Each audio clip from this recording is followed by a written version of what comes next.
Hey, what's up guys, and welcome back to the channel. And today we're getting into some shocking Reddit confession threads. You guys have been loving the Reddit confession threads, so I'm going to keep recording them as long as you guys keep watching them. So comment down below and let me know if you'd like to see another one in the future. And today, like the title says, we have some shocking, terrifying, depressing, and horrifying confessions.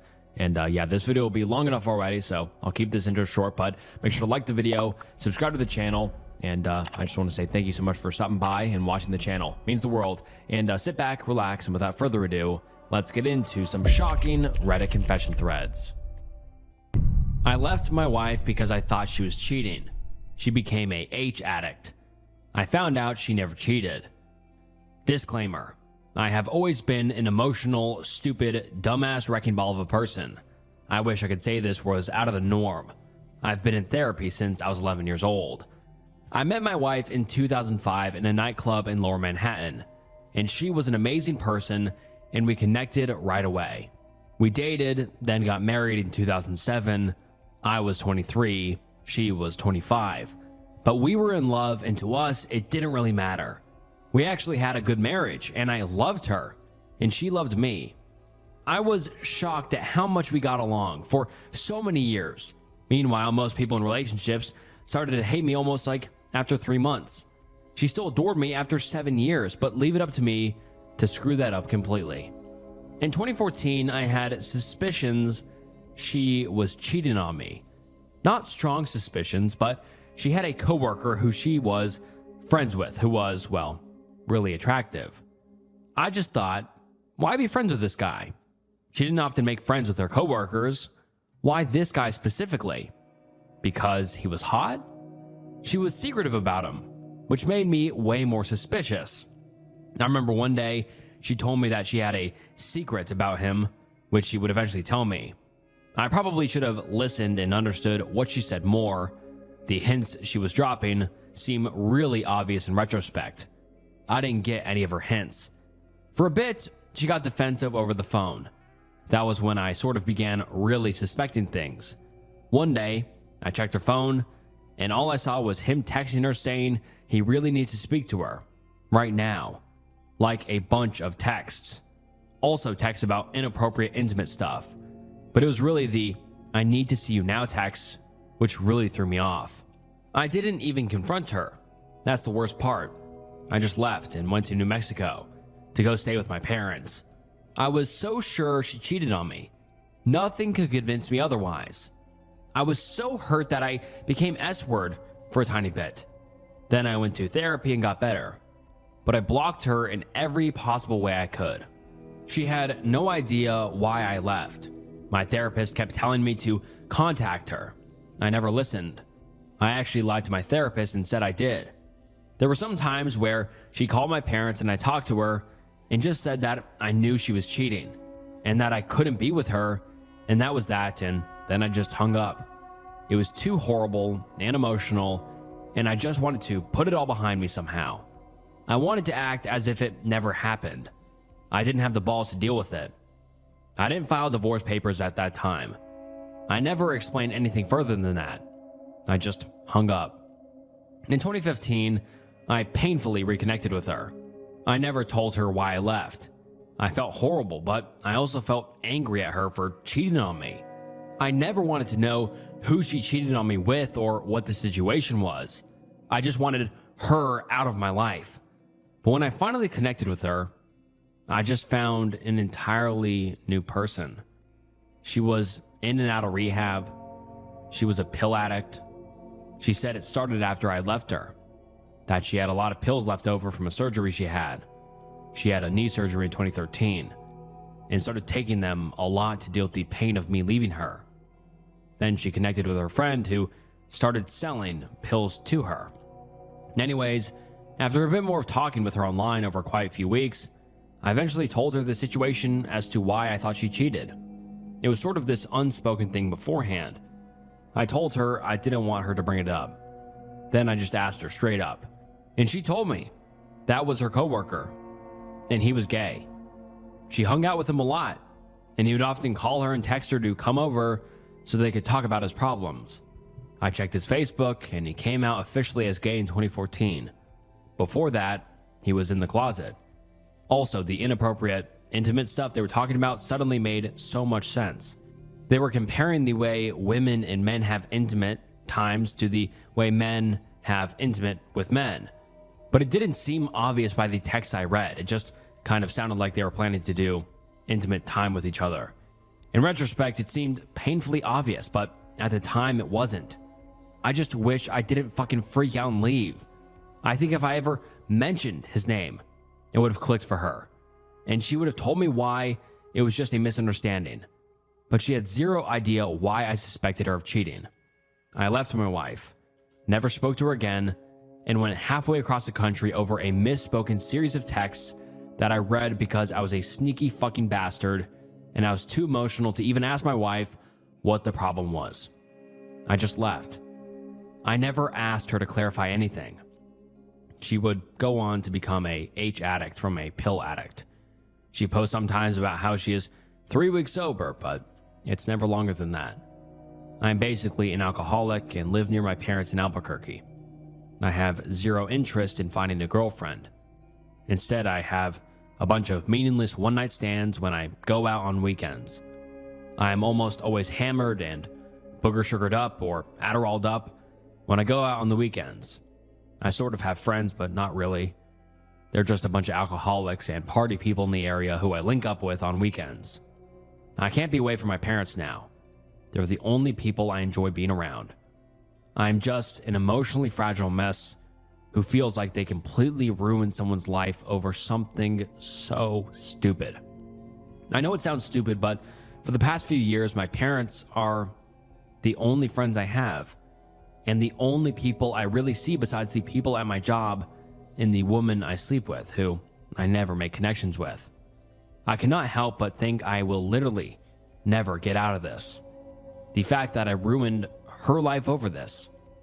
I go to therapy, but it doesn't help enough. I still sometimes talk to her. We officially got divorced.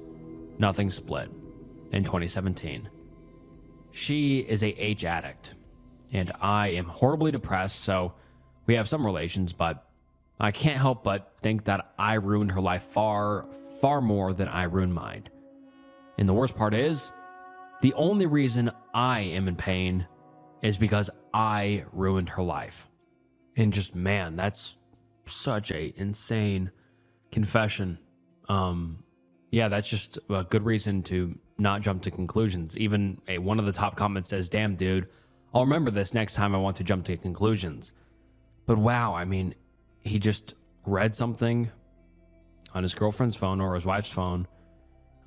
Seemed intimate, seemed, like she was cheating, and he just flipped out, moved across the country, and ruined her life. Wow, I hope the OP is doing better now. I really do. I mean, it's been 7 years since this post. 7 years is a long, long time, and who knows what the OP is doing now. I just hope the OP is doing better now. I hope the OP's wife or ex-wife is doing better now, because, yeah, by the end of this post, it didn't seem like either of them were in a good spot at all. But 7 years is a long time to hopefully heal, and hopefully they are doing better now. There hasn't been a single update from the OP. This is the only post on the OP's entire Reddit account, so I just have to hope that they're doing better, but there's no way to know. And now let's read some top comments. Someone says, "You effed up. You still love her. She loved you. She might still. Reach out to her and explain what happened and ask for forgiveness. It might work. It might not. Either way, it sounds like you need each other." And I mean, a lot of the comments are just kind of flaming the OP for reasons that are obvious. But yeah, geez, that is just such a sad post, such a depressing post. And as the title of this video, so shocking. That's how he ruined his life and her life, by just jumping to conclusions, doing something irrational. And I hope we can all learn a lesson from this and, say that let's not jump to conclusions and instead talk to one another and figure stuff out, because jumping to conclusions really doesn't help anybody. And so, yeah, like I said earlier, I just hope the OP and the OP's ex-wife is doing better now. I'm dying and have told nobody. This might be somewhat long, but I basically just made this Reddit account to talk about it. Some introductions first. I'm 22 male, and for the greater part of a year, I have noticed myself growing gradually weaker. I am an avid golfer who used to be able to hit drives upwards of 290 to 300 yards. Now I'm lucky to hit it 220 to 230 yards.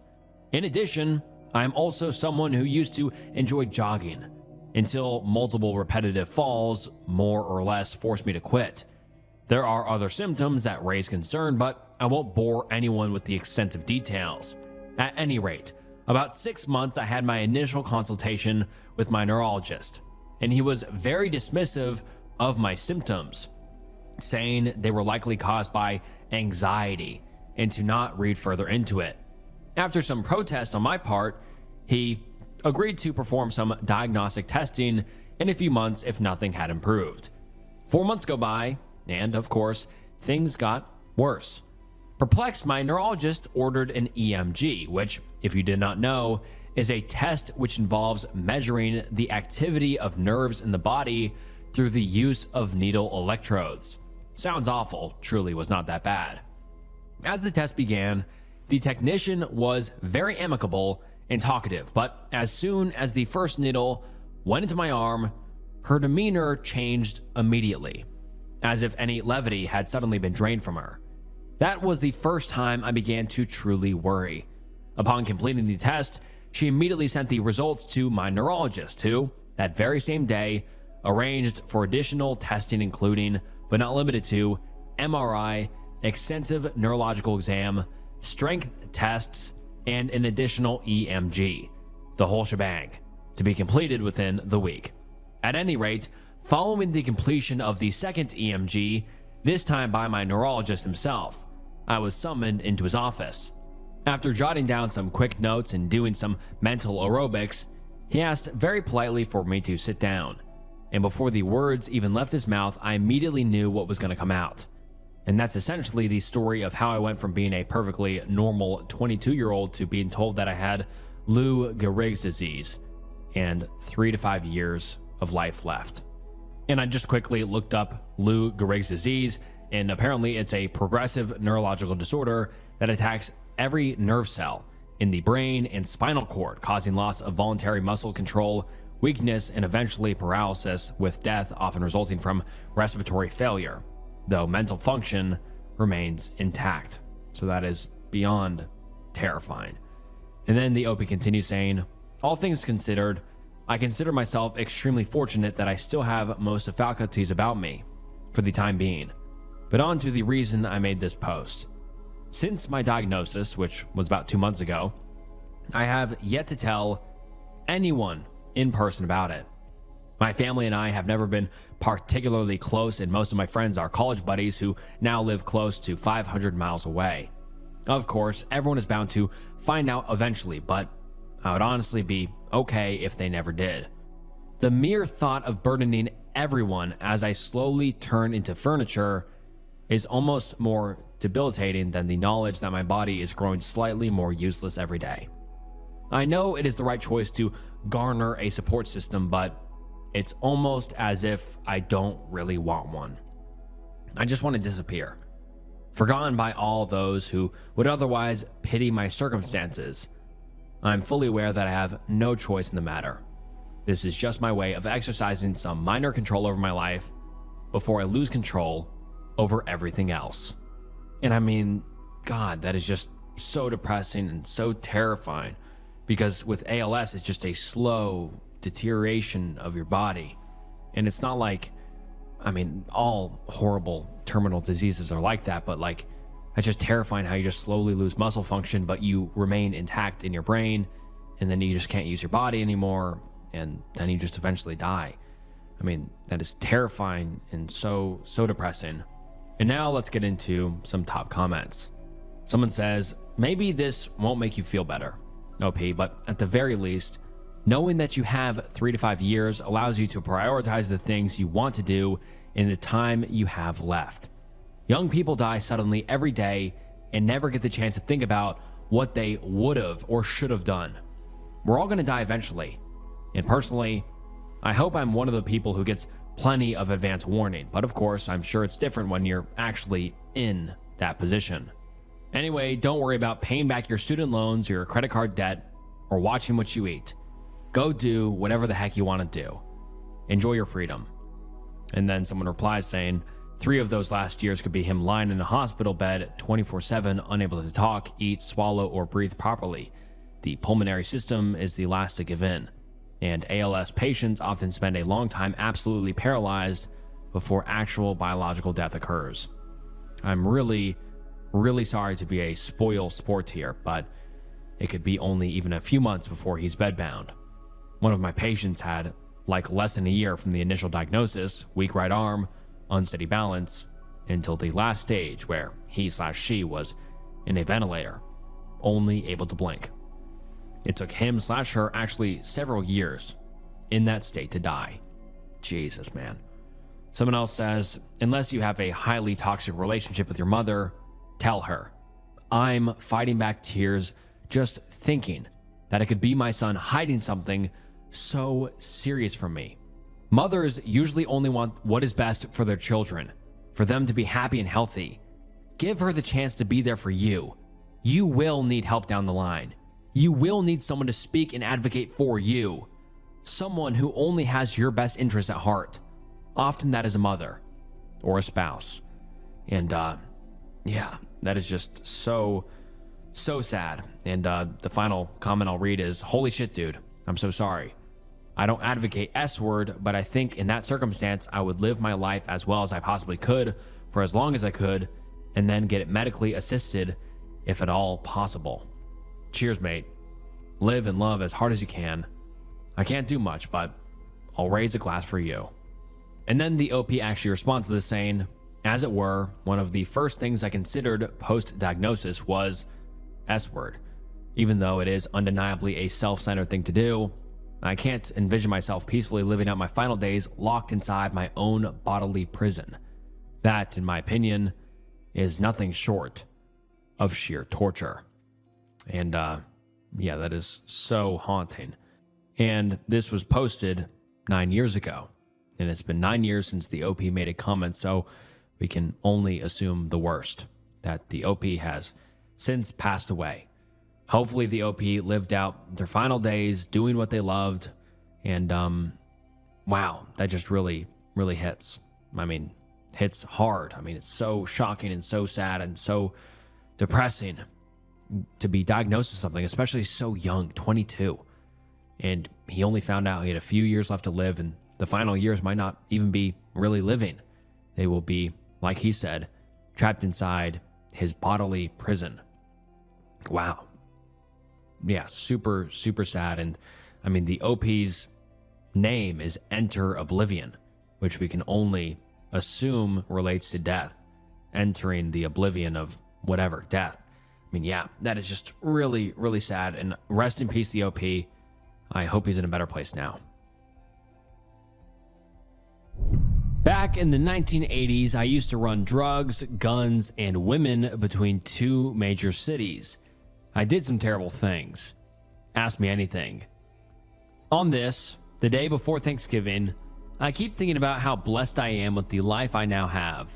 A loving family, a successful career, a beautiful wife who I love more than anything.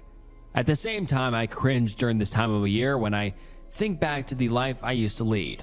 All the names and locations in this confession have been fabricated, but with a nod to old memories not being 100% reliable, what I shall confess here is true.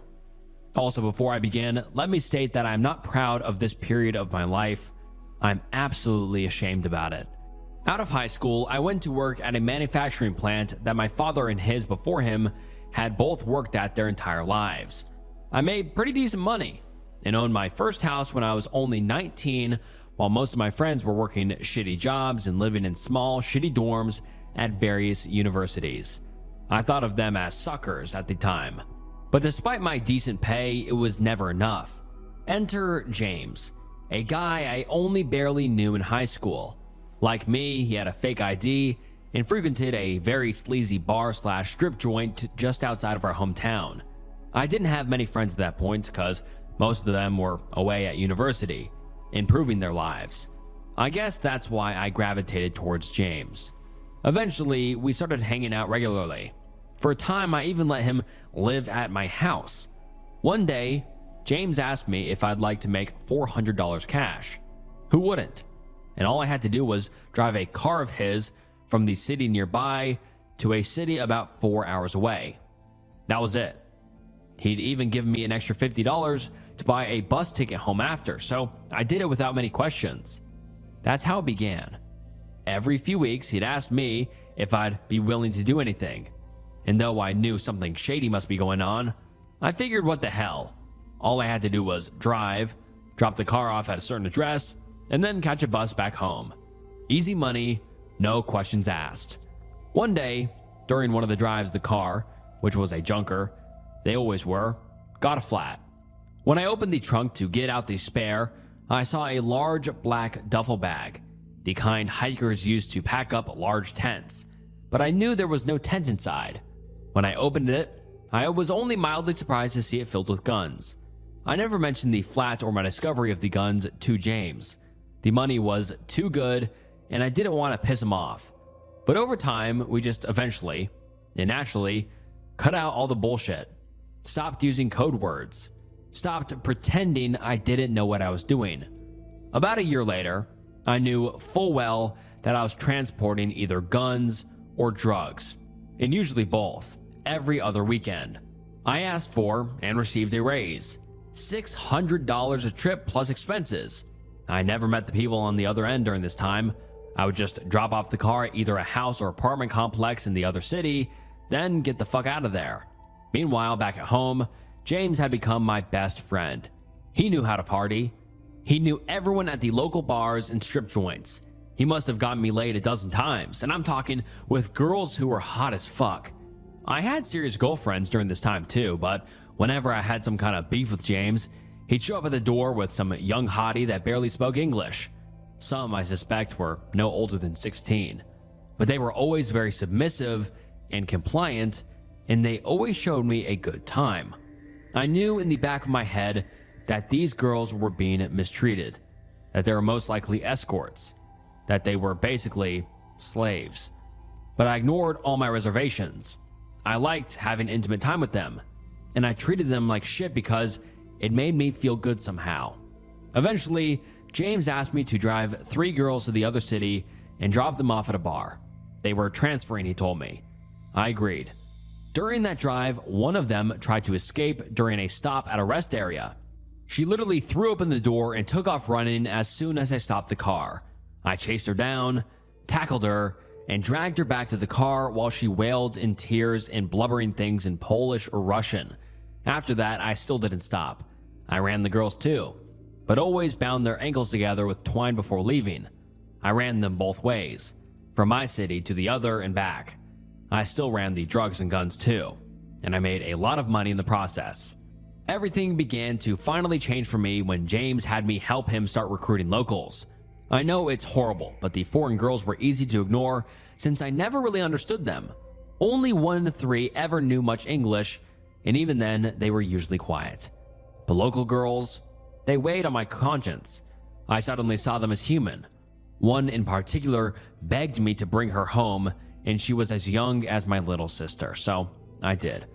I brought her home. The scariest moment of my life was when James showed up at my house after that. He was furious, and he was caring as always. He actually drew his piece on me. I don't know how, but somehow I talked him down from murdering me right then and there. I did a few more runs for him after that, but no women/girls. Eventually, I got lucky. The plant I worked at had ordered increased production, 7-day work weeks. James knew he couldn't pay me enough to make up for me quitting that job, so he accepted the fact I no longer could be one of his runners. After a few months, he stopped even asking me. I got my shit together. During that time, I became very religious as the guilt for what I had done consumed me. I remain religious to this day, though not so much as back then. Eventually, I ended up becoming one of the suckers I used to sneer at. I went back to school, I got a degree, and I've been working in my field of study ever since. No idea why I got so lucky. Had I been pulled over once in any of those drives, I would have been fucked.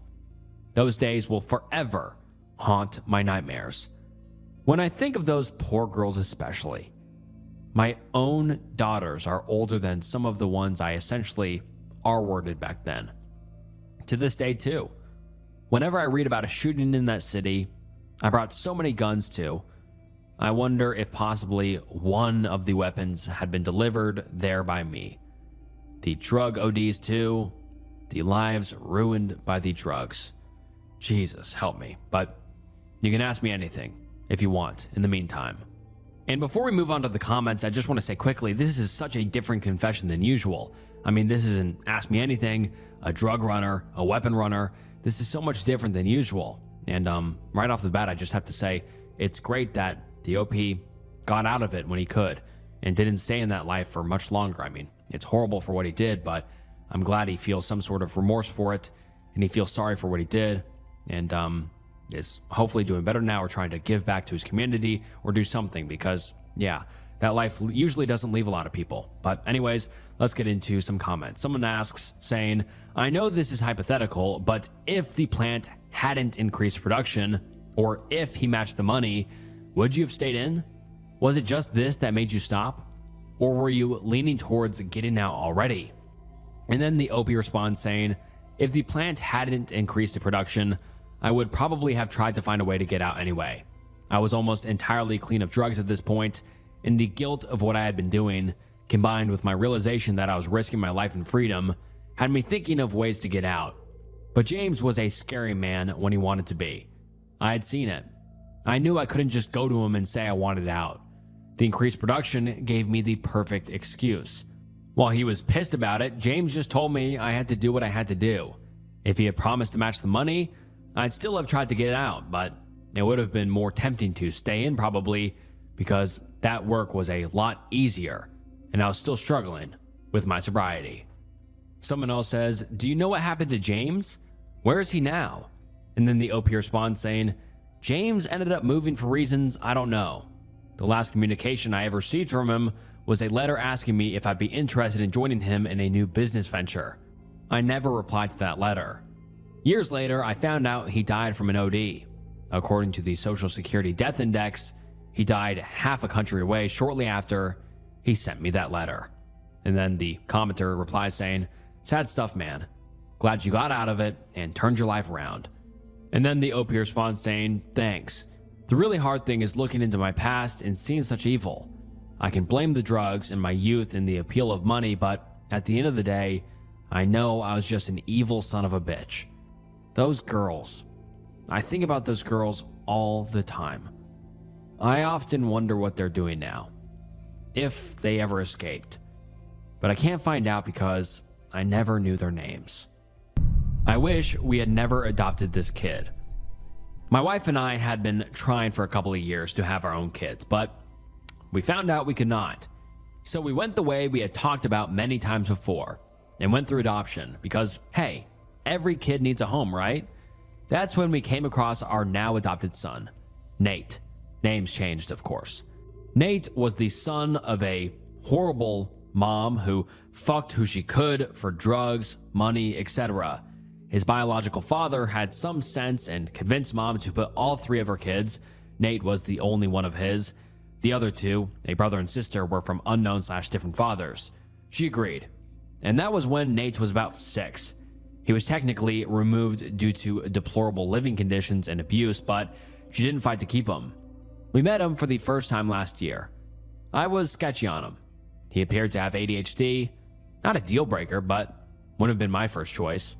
He never looked at us, jumped up and ran around the restaurant we met at, and had a hard time focusing. Hell, he's a 9-year-old kid. Kids have a hard time sitting still and get nervous, I figured. My wife fell in love with him. I was still sketchy about it, but we had met other kids, so he wasn't our first choice at the time. We started getting more info on him, planned on meeting him more, etc. It was a learning curve. We took him to Chuck E. Cheese just to hang with him for all day. He was all over the place. Kids, no biggie. We started finding out more from the foster parents, who we didn't care for. They seemed to be brainwashing their kids and seemed to be in it for the money. Nothing major, but I was still being cautious. We figured maybe he had either ADHD or some high-functioning autism. Again, not a deal breaker, but it was something I'm not used to. My wife had experience, volunteer, and career with special needs children. He seemed to be growing on us, called us mom and dad once. We started having fun together. It seemed to be a good fit. We noticed, closer to the day we took him home for 6 months before finalizing the adoption, he had addictions, mostly video games. Not too unusual. Again, he's a kid. Kids are supposed to love video games. Fuck, we both like them. Why not? But he became aggressive. Like, wouldn't listen to you, and if you turned them off or threatened to take them away, he'd become violent and throw the controller, kick in a chair, etc. We nipped that in the ass as soon as possible, limiting him and explaining why. We eventually took it away altogether. Maybe explain later. He saw a therapist, psychologist, optometrist, general physician, and several other professionals. One diagnosed him with ADHD, another thought autism, another thought reactive attachment disorder. All seemed less than great, but we're attached. We'd get through this. That was about a year ago now. Ever since then, at least every other day, if not every day, we have to put him in restraints. All okay per DHS, his therapist, and others. We've had to get onto him. We've tried different reward systems. We've tried starting nice/second chances. We've tried everything we can think of. Fuck, even trying to show unconditional love when we feel nearly defeated. He's constantly lying about everything and anything. He plays dumb. He threatens to be bad, which we aren't afraid of. We've shown him many times we're not afraid of him. He breaks things. He has no emotions, anything. Never shows remorse unless he's told to. Tell them you're sorry. Does what he wants, even when he knows it's going to get things taken away. He's tried and somewhat succeeded to hurt his dog several times because he wants to see how it feels pain. He's been pure hell. He understands, but he doesn't care, from what we can tell. Just tonight, we had a date night and dropped him off to a parents' night out group at the local Y. We had a great time just being able to be ourselves. We get back, I go in to pick him up. The assistants there pull me aside and tell me he has caught trying to, well, not so much trying, he did grab several girls' parts twice. That was all the info I needed. I grabbed him, a bit embarrassed, brought him to the car, and had him explain to my wife what happened. Of course, we've been talking to him for several hours now, explaining why that was bad, etc. But again, he shows no remorse and just makes up excuse after excuse.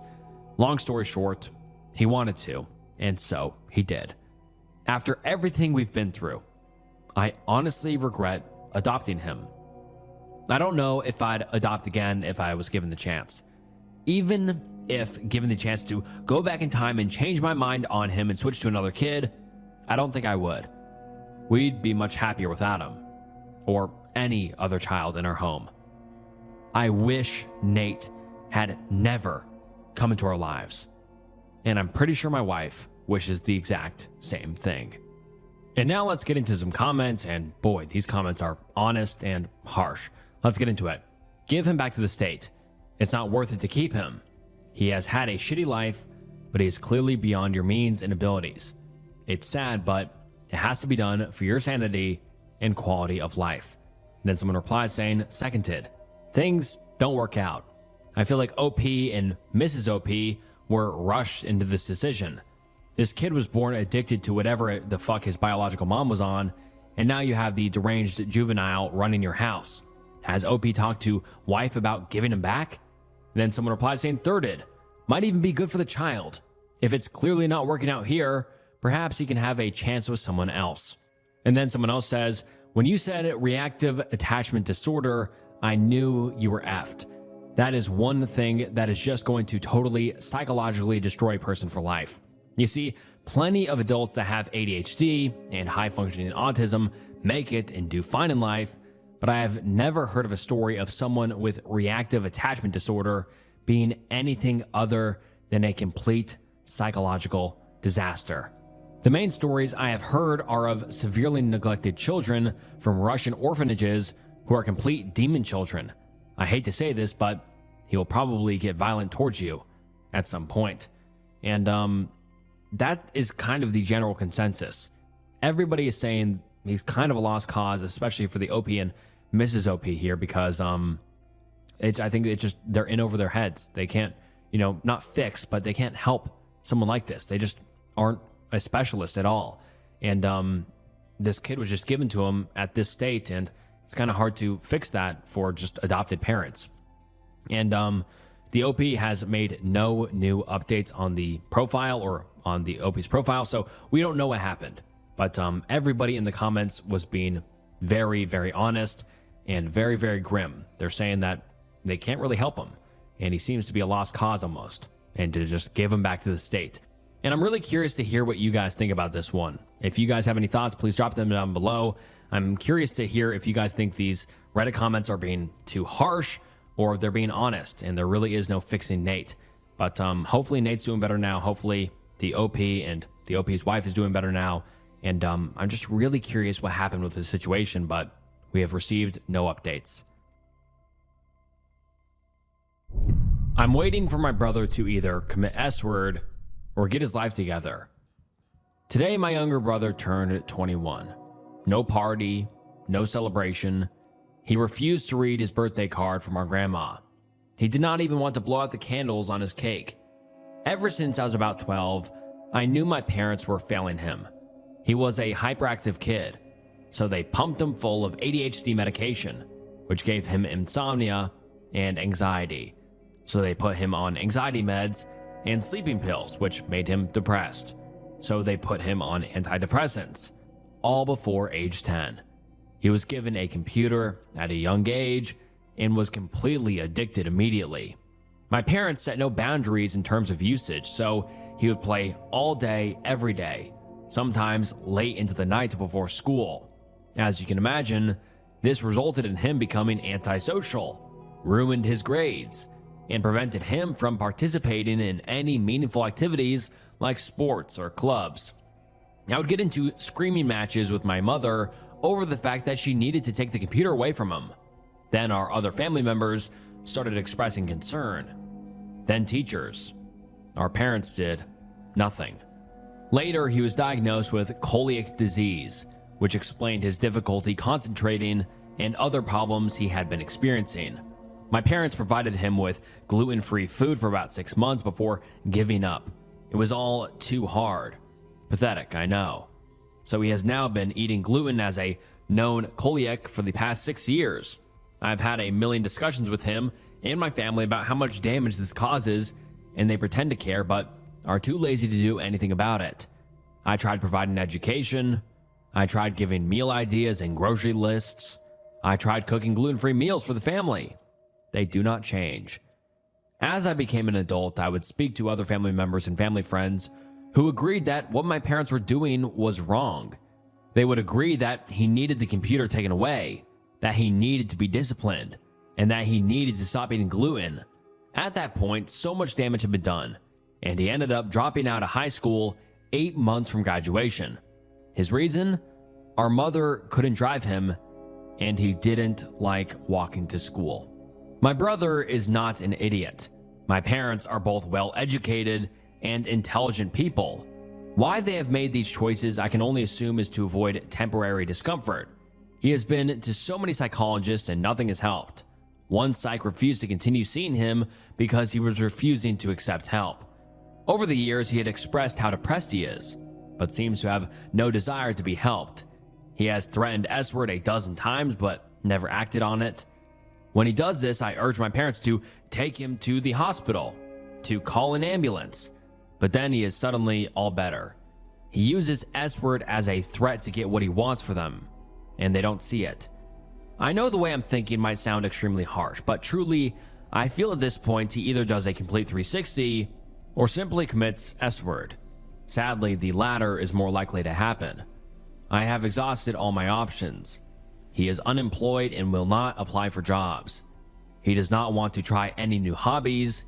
He refuses to volunteer anywhere. He knows that I'm here for him whenever he needs, but he does not want help. At the end of the day, there's nothing left I can do unless he chooses to help himself. We have both dealt the same cards in life. I have not been exempt from problems in my life. I have had low points. Arguably, I have faced far greater challenges than him, but I have made the best of what I have. I have helped myself. He has decided this life for himself. In the past year, I have had to stop trying and simply let go as other priorities in my life take over. I'm currently working full-time and saving for a house deposit with my partner. We plan on getting married and having children as soon as financially possible. Once I have children, they will be my top priority. I fear that when our parents eventually pass away, I will be the only person left in his life. At that point, I will not be able to help him. I just had to confess the way I feel. I know it is horrible, but it is the most realistic conclusion to this problem. Tell me I'm an asshole. Tell me there's something I can do. And then the OP makes an edit saying, I do not live with my family anymore. For the people saying I don't understand ADHD, I also have it but was diagnosed later in life, as is typical for most girls. It wasn't picked up when I was young. I have also suffered with severe depression and S-word thoughts, but have chosen to reach out for help and work on developing healthy coping mechanisms. I don't want to provide too many details about myself because I wanted my brother to be the focus on the post, but thought this would provide some more context. And now let's get into some Redditors' thoughts and get into the comments on this post. Someone says, your parents completely failed him, but this isn't on you to fix. You've been trying to help for years, but you can't make someone change that doesn't want to change. And I do agree with that. I mean, you can help someone or try to help someone as much as possible, but some people just don't accept help. And it's horrible because you might want the best for them, but they just can't accept it for whatever reason. Another commenter says, at this point, you're just going to have a million people here telling you you're in the wrong because of his age or his ADHD or their own projections based on non-related things they felt as kids. But ultimately, just do the best you can. If he doesn't want help, don't stress yourself out too much trying to give him it though. Some people are just set on failing in this world. It's like that old phrase, you can lead a horse to water, but you can't make it drink. Good luck. And then a commenter replies to this saying, agree. My little brother was almost exactly the same as this kid. The real problem was the more people pressured him, the harder he dug his heels in. I started coming over and bringing him some new clothes from Walmart. I'd asked if he wanted to hang out, and if he said no, then okay, see you later. He didn't leave the house for years. I genuinely thought he might murder S-word my mom for a while it was so bad. One day he said yes. We got Mexican food and I told him about my job. He said, sounds boring. And I'm like, yeah, bro, but it makes me afford cool shit and I kind of like it. This was a major turning point for him. Now he has a great job. His coworkers adore him. He seems genuinely happy and he has more friends than I do. No one ever believes it's been such a wild 180. I do think he's a little autistic, but the only evidence I have is the lack of identifying sarcasm and his way to logical attitude for literally everything. And yeah, I think that one poster said it perfectly. You can lead a horse to water, but you can't make it drink. And I just have to feel bad for the OP because the OP genuinely seems to want to help their brother. But, you know, it's either a mix of the parents not trying to help ever since a young age, and now it's kind of a lost cause. But as the reply to that comment said, he says, my brother was the exact same, and he did a 180 and he's all good now. So hopefully the OP doesn't give up on her brother just yet, and he can make a 180 and improve his life. But, you know, we haven't heard any updates since then. This was posted about a year ago. So hopefully the OP is doing better now, and the OP's brother is doing now. I've lost $200,000 in the past 3 years gambling. I, 25 male, have a serious gambling problem, and I'm not sure who to go to anymore. It all started in the middle of COVID with $25 here and there, betting on sports and playing blackjack for fun. Never really was a big issue, never betting more than I could handle. I have a great job. I have a great job that pays me $100,000 a year. I still live at home and pay the little necessities like rent and bills. In 2022, it got bad. I lost about $80,000 without anybody knowing my entire life savings was gone. I called 1-800-GAMBLER, got myself banned from my respective state from all casinos and online, and even told my mother about it. I was doing good for about 3 months, and then 2023 hit, and I found this app where I could bet cryptocurrency. So I started there, entering in $500 here and there. I want help. I know I need help, and I get into these moods where I just can't stop even though I know it's bad. I can't help myself. I've been through all the swings. The gamblers have the winnings and the losings. I'm unaware of what to do and where to go. I lost it all last night. I've been up all night thinking about it. I feel lost and very tired. And I just thought this was a very important confession to add because gambling is horrible, and it is even worse in the modern day. I mean, I'm sure you see a lot of YouTubers promoting it and taking a sponsor from gambling companies, and every single ad on YouTube is basically a gambling company nowadays, it feels like. But gambling truly is such a slippery slope, and you just don't win no matter what. Because if you gamble for the first time and you win, great. You're going to want to gamble again, and then you'll eventually lose. And then if you lose, you're going to want to win that back, and then you can keep losing. And it's just that's just obvious gambling, but it's just not a risk you want to take. Even the first time can get you hooked, and it's just a very slippery slope of losing all your money. And it's hard enough to keep money nowadays, let alone just throwing it into the void of the gambling universe or whatever. The gambling gods taking it from you. But yeah, just very rough story, and I can only feel for the OP losing his life savings. I mean, I can't even imagine trying to rebound from that and to have the motivation to continue working or continue doing anything in life knowing you lost like tens and tens of thousands of dollars. God, it's just so sad. And let's get into some comments. Someone says, normally posts like this make me want to mind my own business. First things first, the money gambled is gone. You know this place. You know it's your bones. The door with incredibly steep stairs is a choice you could take, my friend, and you should take it. Realize that not only do you have the privilege to have had the fun you've had for so long, but you also have the luxury of being able to bounce back. Having not affected anyone but yourself for the most part, learn and grow. Perfection is enemy of progress, and you've never going to have a streak that will resurrect the pain from you. Gambling is a demon that will rob you of the person you were meant to be. Many of us have been here, and you will bounce back and beat this. Turn the page, leave it behind, and take what you've learned and use it to be fucking amazing. Edit. Oh yeah, get some sleep. Lord, what a difference a day makes. And then the OP responds saying, thank you so much, kind stranger. I'm going to make this post my homepage on my phone. And it's been about a year since the OP posted this with no further updates, so I can only hope the OP has gotten better, rebounded, and bounced back the best he could. I was very successful as a child, but I lost it all, and now I have nothing. When I was 14, I was a pretty big YouTuber. I had around 1.8 million subscribers. My channel was blowing up, and I was making a lot of money. Some months over $50,000. It was my dream, and I was actually living it. I'd made tons of close friends from YouTube. I was well known in the game I played, and for the first time in my life, I was genuinely happy. But the thing is, I never really saw the money. My narcissistic mom was in control of it all. She told me I was too young to have a bank account and that she'd take care of it for me. She gave me around $1,000 a month, which, yeah, sounds like a lot for a 14-year-old, but when you're making 50 times that, turns out, instead of saving it for my future like she promised, she was spending most of it. When I turned 15, things started falling apart. My mental health completely deteriorated. I developed anorexia and ended up hospitalized. My channel became impossible to keep up with.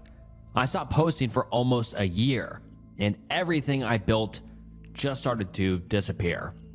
Then, when I finally wanted to come back, I made a stupid decision that basically ruined any chance of reviving my channel. I tried downloading Adobe software for free. Yeah, dumb, I know. I got hacked and the hacker posted some graphic content on my channel. I got permanently banned. And instead of contacting YouTube right away, I just gave up. I was so mentally checked out that I didn't even care at the time and told myself I would deal with it later. When I finally tried to appeal months later, YouTube denied me. I tried everything I possibly could to get my channel back and nothing worked. My mom had spent most of my money, but she left me around $100,000. I had to literally beg her for over a year to give it to me. But like an idiot, I blew it. Car, addictions, very bad decisions. It turns out my mom was right all along. When I was 19, I was diagnosed with bipolar disorder and started drinking a lot. Now I'm in my 20s, completely broke, completely alone, and I feel like a fucking loser. I know I'm stupid. I know I made horrible choices, but please don't judge me too harshly. I wasn't in my right mind, and at the time, I didn't care about my future because I wished I was dead. I couldn't see past the moment I was in, and I just let everything fall apart. I think about my past a lot. How much potential I had. How I literally had it all at 14, and how I just let it slip away.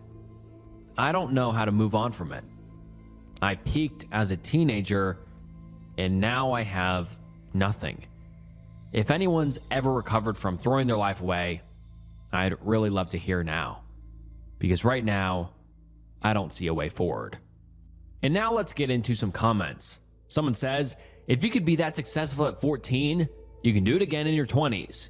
Use your life story in an interesting, compelling, and positive way. I agree with that.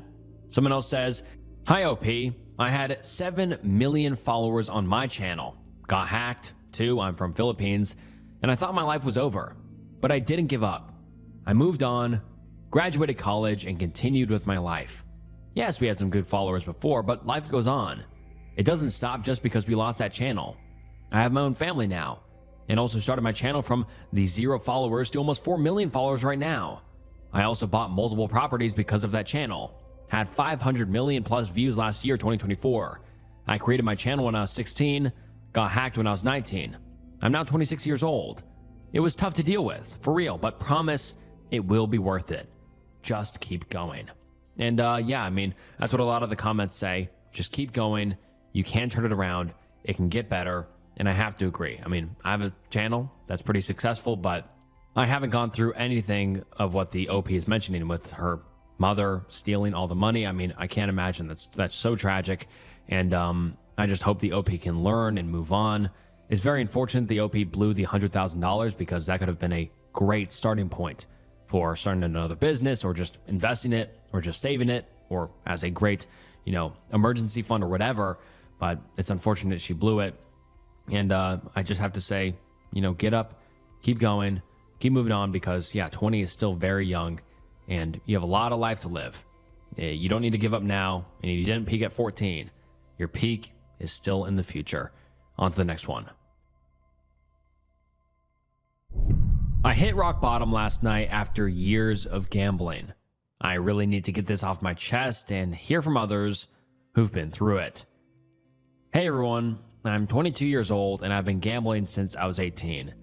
I've never really told anyone the full story, but after what happened last night, I feel like I finally hit my breaking point.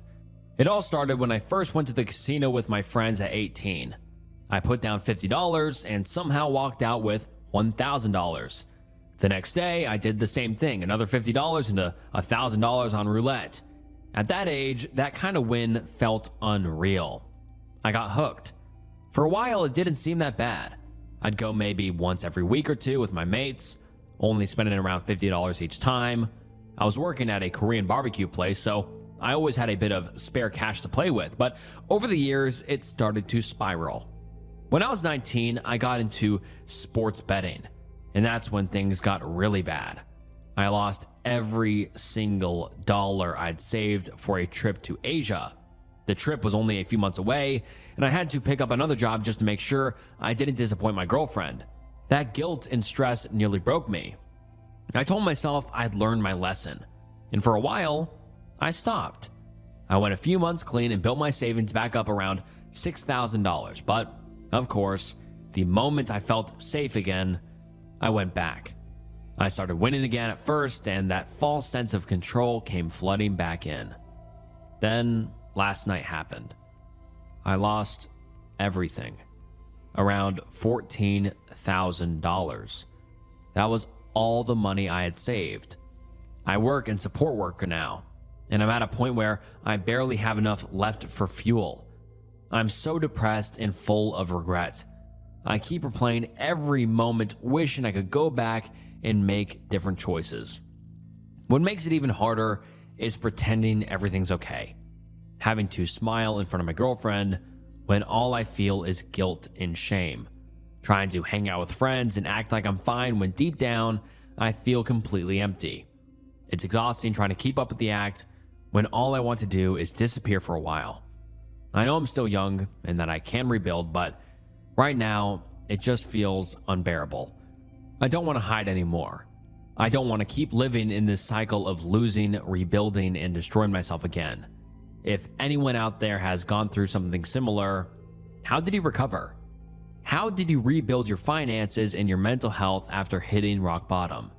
Any advice or even just hearing your stories would mean a lot right now. Thanks for reading. And now let's get into some comments. Someone says, one of the worst addictions, brother. My father, rest his soul, was a huge gambler for most of his life. Good man, bad habit. Very bad. He kicked it when he was around 60 but died at 65. The amount of shit that he went through and put my family through. Sheesh, you wouldn't believe it. Just stop gambling.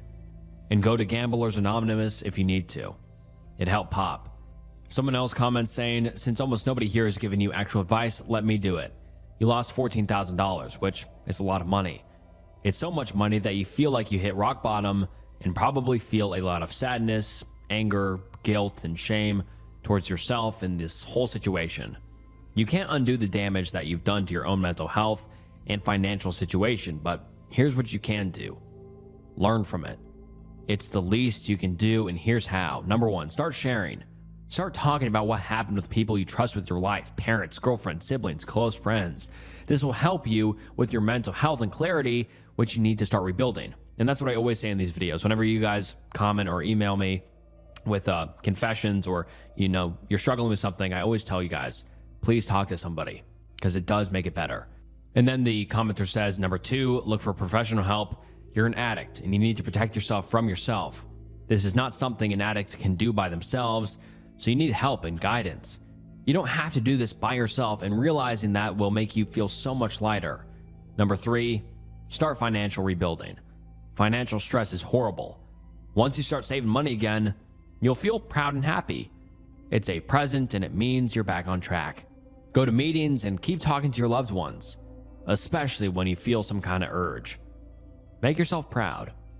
Stop surviving and start living. And then the final comment I'll read, someone else says, nobody wins at gambling, bro. Nobody. And I just have to agree and emphasize that last tidbit. Nobody wins in gambling. You just can't win. You're just chasing a win that doesn't really exist. And if it does, it exists for 0.000000001% of people, and even they lose. So just not even worth starting. And if anyone watching, are dealing with gambling issues, please seek help. And also, I just have to advise against gambling. It's never been easier to gamble. Back in the day, you'd have to go to a casino or go to a different state to gamble. But now it's as easy as pulling out your phone and gambling on this or that or the other thing. And I think it's truly terrible and a horrible addiction that a lot of people are suffering with right now. So if you are watching and going through gambling addiction, please seek help. It's not worth it. You will only lose. It's just a slippery slope, and I wish you all the best if you are suffering with gambling addiction.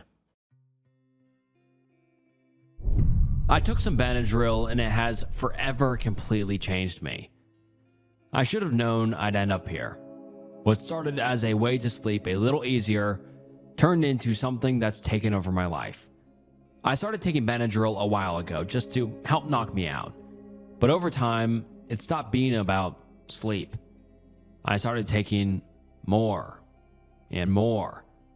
I liked the way it made everything feel distant, like I could turn off my brain. I've talked about it before, as some of you have read. I told myself I was in control, that I could stop whenever I wanted, but that was a lie. I've been hospitalized now. My body couldn't keep up with what I was doing to it. I was hallucinating, disoriented, a shell of myself, hearing my dead mother, seeing the Hat Man, feeling trapped in my own skin. The doctors told me I was lucky to even make it in. Lucky. That word feels weird when you're strapped to a hospital bed, wondering what the hell you've done to yourself. Even now, even after everything, there's still this part of me that wants to go back to it. It scares the hell out of me. I feel like I've rewired my brain and now I can't find the way back to normal. I don't even remember what normal feels like. I have no one to talk to. Maybe just to get it off my chest. Maybe because I feel like I'm screaming into a void and hoping someone hears me. I don't want to be this person. I want out. I can't keep going like this. I have seen things I can't explain and things I don't know how to explain, like smells, creatures, and I felt like I've been floating in a world beyond my understanding. And now let's get into the comments. Someone says, it's a nightmare drug, and at least one user from this sub died this year. You need to stop now. It's a delirium. It's not fun. It's only addictive and highly dangerous, and the trips sound awful. Please seek help. And then someone comments saying, well, I'm glad Benadryl makes me feel itchy, so I stay away from it. And then some people share their stories. Someone else says, long-term Benadryl use has been linked to dementia in old age. So I'm glad you're getting some help with this. Please stay safe. Best of luck to you. And then a lot of the other comments share their own stories with Benadryl and how it's destroyed their life. And I have some unfortunate news, I think, because I went to the OP's profile and the OP made one final post about 7 months ago. And the post simply reads, I'm not going to make it. I'm sorry, everyone. And yeah, I just saw that final post and I don't know, it just shook me. Because I don't think the OP made it. And the OP only made the post of the I took some Benadryl and it has forever completely changed me, responded to some comments, and then made that final post about a month later from that post that we just read and saying, I'm not going to make it. I'm sorry, everyone, with one upvote. And yeah, I know I said it, but it just shook me because I don't think the OP did make it. I don't know why the OP would lie. Obviously, this didn't get attention. And I think that's what makes this feel so much more eerie and sad and depressing, because the OP saying, I'm not going to make it, I'm sorry, everyone, got one upvote. Nobody saw it. Like, it feels like he's speaking directly to me or to everyone watching, you know? Yeah, very eerie and very sad. And I hope the OP said this for whatever reason. Hopefully the OP was just in a state of delirium and said it, and it wasn't truly his last post before he passed, but who knows? This is the last we've ever heard from the OP, and I can only wish the OP the best and hope he's still around. But yeah, this one really, really shook me. I'm having an affair on my wife. 10 months ago, I made the worst decision of my life. I decided to be a stay-at-home dad. Don't get me wrong, I love my daughter and I love being with her, but it has completely ruined my relationship with my wife. I can't fully explain my wife's shift in demeanor towards me, but it's like she has lost all respect for me as a man. We've only had intimate time one time since our daughter was born, because she always says that she's not in the mood. We've been together for the better part of a decade, and she's never acted this way towards me. Even while she was pregnant, she didn't treat me this way. I've tried to talk to her about it, but she just says that she can't change how she feels. For these reasons, I've been feeling pretty emasculated. So as the title says, I've been having an affair. The woman I'm having an affair with is one of the moms in my Mommy and Me group. I've known her for, 6 to 7 months now. But we've only been doing this for about a month. I honestly don't know what the fuck I'm doing, and I don't know where I'm going to go from here. All I know is that she makes me feel respected and makes me feel good in a way that my wife doesn't anymore. I want the relationship between my wife and I to return to what it was previously. But even if I went back to work and she started treating me with respect again, I don't know if we could ever go back. And now let's get into some top comments. Someone says, people here are trying to get to the root cause of the issues you and your wife are having. No one is pointing out that you are having relations with another man's partner that has just started their own family. Dude, this is so wrong. So wrong. You're destroying yours and another family. Stop it. Also, stop blaming your wife for your decisions. She makes you feel emasculated. You don't cheat on her to start feeling like a man again. You talk or go to therapy. Then all else fails, you leave. From one man to another, don't do this. It is shitty. It makes us look bad. Act like a real man and stop whining and get out there and do something about it. Something that preferably doesn't destroy another family. And I can't help but agree with the commenter here because, yeah, he's not only destroying his own family, but also someone else's new family. I mean, that can really cause a lot of damage that is very avoidable. And then I went to the OP's profile and saw that he made an update on the situation. And the title is Update, I'm having an affair with my wife. I made this post sometime in February. A couple of weeks after that I came clean to my wife about what I was doing. It was difficult, but we eventually worked it out. I immediately ended my relationship with the other woman. We went to counseling for a while. I went back to work and I suggested that our daughter go into care, but my wife insisted on taking care of her. The counselor was actually really helpful. I expected her to just tell me that I was the only one in the wrong, but she was actually fairly understanding of what both my wife and I needed. Anyway, since then, we've been doing much better. We have intimacy on a regular basis. We've been going on dates, and we found out last week that she's pregnant again, which we're both really happy about. We're obviously going to handle it very different this time. She's still staying at home with her daughter, and she will be staying at home with this child too. When I made the last post, things were looking pretty bad, and I really didn't think that we'd recover. But for the last 6 months, things have been back to how they were before. I was a stay-at-home dad. Better, even. And I mean, that's a great update post because I feel like we get a lot of sad posts in these confession videos, and this one had a bright end and a good ending. So that's great and a good testament to how if anyone watching is going through something like that, there's always a light at the end of the tunnel and you can get through anything. I'm dying. I have to talk about it to someone. I can't keep the secret anymore. I have cancer. Brain cancer. Discovered way too late to do something about it. In a month, I'll probably be gone. I just said to my friends that I'm going to my family for a month. Too bad I'm not coming back. I don't want them to see me die. I had the dream of becoming an actor. Now it's a little too late for that. Don't take your life for granted. One day you might find out that it'll be way shorter than you imagine. I don't want to be treated like a victim. I just wanted to take everything I had weighing on my stomach and throw it all out. Edit. Wow, thank you all so much for the support. It means a lot to me. You guys are fantastic. Edit 2. I read all of your comments and it warms my heart like nothing else. Sorry if I don't answer, but you guys are so much that it would be impossible. Still, thanks again. Love you all. I want to say something to you. Throughout the day, ask yourself, if I die right now, would I be happy with what I did in my life? If the answer is yes, then keep doing what you're doing. If the answer is no, then something has to change. I hope this helps. Live life to the fullest.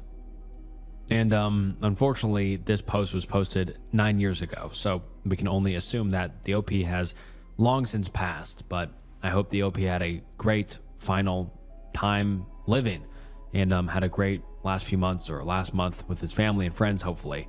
And I think that ending sentence was so impactful. Live life to the fullest, and if you aren't happy with what you're doing now, make a change, because you never know when, this life might end for you. And yeah, let's get into some comments. Someone says, fuck. I know I'm just a stranger on the internet and my words maybe won't mean much to you, but I think telling your friends about your situation is something you should do, because when they get the notice unexpectedly, they will feel bad for not doing something before. You should thank them for the time you have spent with them and everything they have done for you. I know it is cliche, but if you have something you regret not doing before, now is the time. I truly hope you spend your last days living, not dying. If you want to talk or anything, just PM me. And yeah, I agree. I don't think he should keep it from his friends, because then they might regret it, because people just assume you're going to be around for longer, and they're going to be like, no, I'm not going to see you, or I'm not going to hang out. You're still going to be around, and then you suddenly die, and they will live their life in regret not going to see you. And yeah, just a super sad post. And all the comments are extremely supportive, but I just hope that the OP is, in a better place now and doing the best he can and wherever he is. But extremely sad post and very, very impactful. I got into drugs and then a hard downward spiral. Some effects suck. Long read, but I gotta get it off my chest. It started in high school when I loved smoking Zaza. I also discovered adult videos around then and would smoke and watch it. In college, Zaza started giving me bad anxiety, worrying about dumb things, so I stopped. I lived in a European country for 6 months for an internship and discovered the booger sugar. I was hooked. I went broke on booger sugar and booze. Almost cost me my internship. When I got back to the States, I found hookup, and it was shitty, so I eventually quit it. A few years later, I was the manager at a restaurant, and one of the other managers was a mule of sorts. He would hide bricks of fish scale colored booger sugar in the ceiling tile in the bathroom until someone came to pick it up. I got a discount on this stuff, and I was back to using. This time, it was daily, all day. I would get off work around 10, then go to the gym and do some booger sugar in the bathroom and work out for a couple hours. Well, one day the plug dried up, so I went to another worker who knew a guy. I did this stuff at home and it wrecked my nose. Painful. I went to the bar with the other manager who mentioned it had ice in it. He had used it too. I knew it was bad, but the way it made me feel was so different. Crystal clear vision, everything so bright. I felt so energetic and productive. Eventually, I stopped bothering with the cut stuff and got crystal straight up from one of the line cooks. And then he goes into explicit detail of what he did. I can't say it, but he really started to enjoy it. And then he says, I started getting reclusive, staying in my house by myself most days I was off, watching really weird, nasty adult videos. One day, I started seeing what looked like gas vapors, distortion coming from my outlet. I started staring at my outlets in my house for hours. I was getting super paranoid, thinking I had gas leaks in my outlets, constantly looking out my windows for I have no idea what. I started seeing shadows in the corners of my vision. Eventually, I ended up losing my job. After crying about being a failure, I went to the place where the girl I was quasi-dating works. She was often alone. I confessed to the drug spiral, and she completely disowned me. Said she was disgusted and to get out. I went to a bar and got destroyed. Alcohol poisoning levels. I stopped the hard stuff cold turkey the next day and started applying for a very different type of job. I ended up getting one, and now I'm decently successful at it. I have a loving wife and a child and a good home, but every now and then I get flashbacks of the sharp sting in my nostrils, and it makes me want to vomit. I still occasionally look at the outlets to see if they're leaking. I have no desire to touch the stuff, but I really want those memories to go away.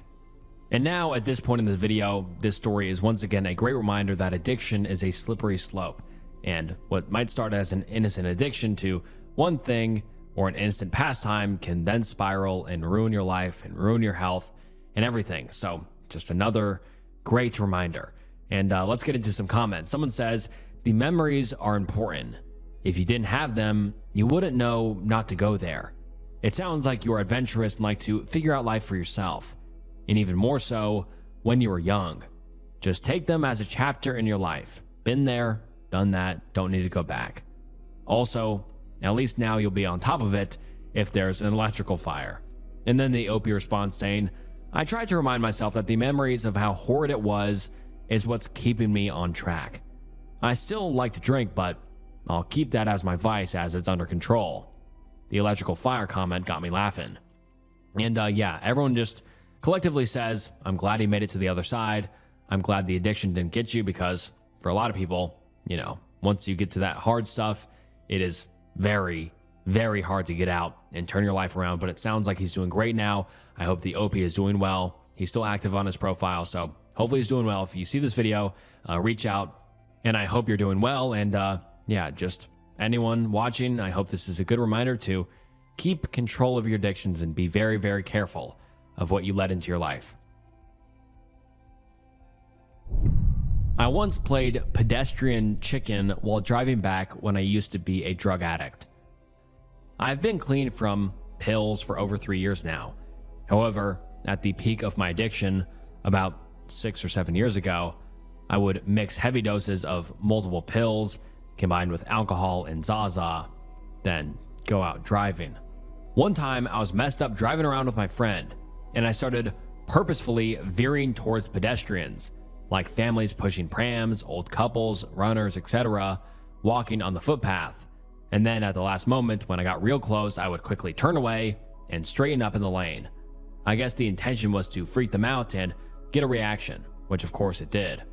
I remember doing it maybe 3 or 4 times that day. My friend's reaction was complete shock, and I guess in my state I found that amusing. Could have easily lost control in my drugged up state and crippled someone for life or killed them. I can't ask anyone for forgiveness, seeing as I'm not religious, but damn, do I feel like a piece of shit when I reflect on this sometimes. I can't forgive myself. Anyway, after many DUIs and car crashes and narrowly escaping death numerous times, I eventually went to rehab, sobered up, and no longer own a car or drive. I am so lucky to escape having caused no lasting injury to anyone, including myself. Still, when I'm alone with my thoughts, the day I played Russian roulette with other people's lives, just for kicks, will always return to haunt me. I smoked crystal, and it was the most terrifying experience of my life. It was about 8 days ago, and today is the first day I felt somewhat normal enough to make a post like this. I need to talk to someone about it, but the earliest therapy appointment I could book was on February 5th, and I don't want to talk to family about this, nor do I want to put it on Facebook. Anyway, it started with drinking alcohol, the real gateway drug, and a penchant for putting myself in precarious situations. So, last weekend, after drinking at my friend's house, I was going to hop on the bus and go home. But on the way back, I ended up getting into a conversation with these homeless people. My inhibitions and guard were lowered, so I ended up going back to their tent with them and hanging out for a while. I've been homeless in the past, so this, along with being really drunk, made the situation seem a lot more normal than it really was. They asked if I wanted to smoke some clear, and I impulsively said yes. Of course, I was paying.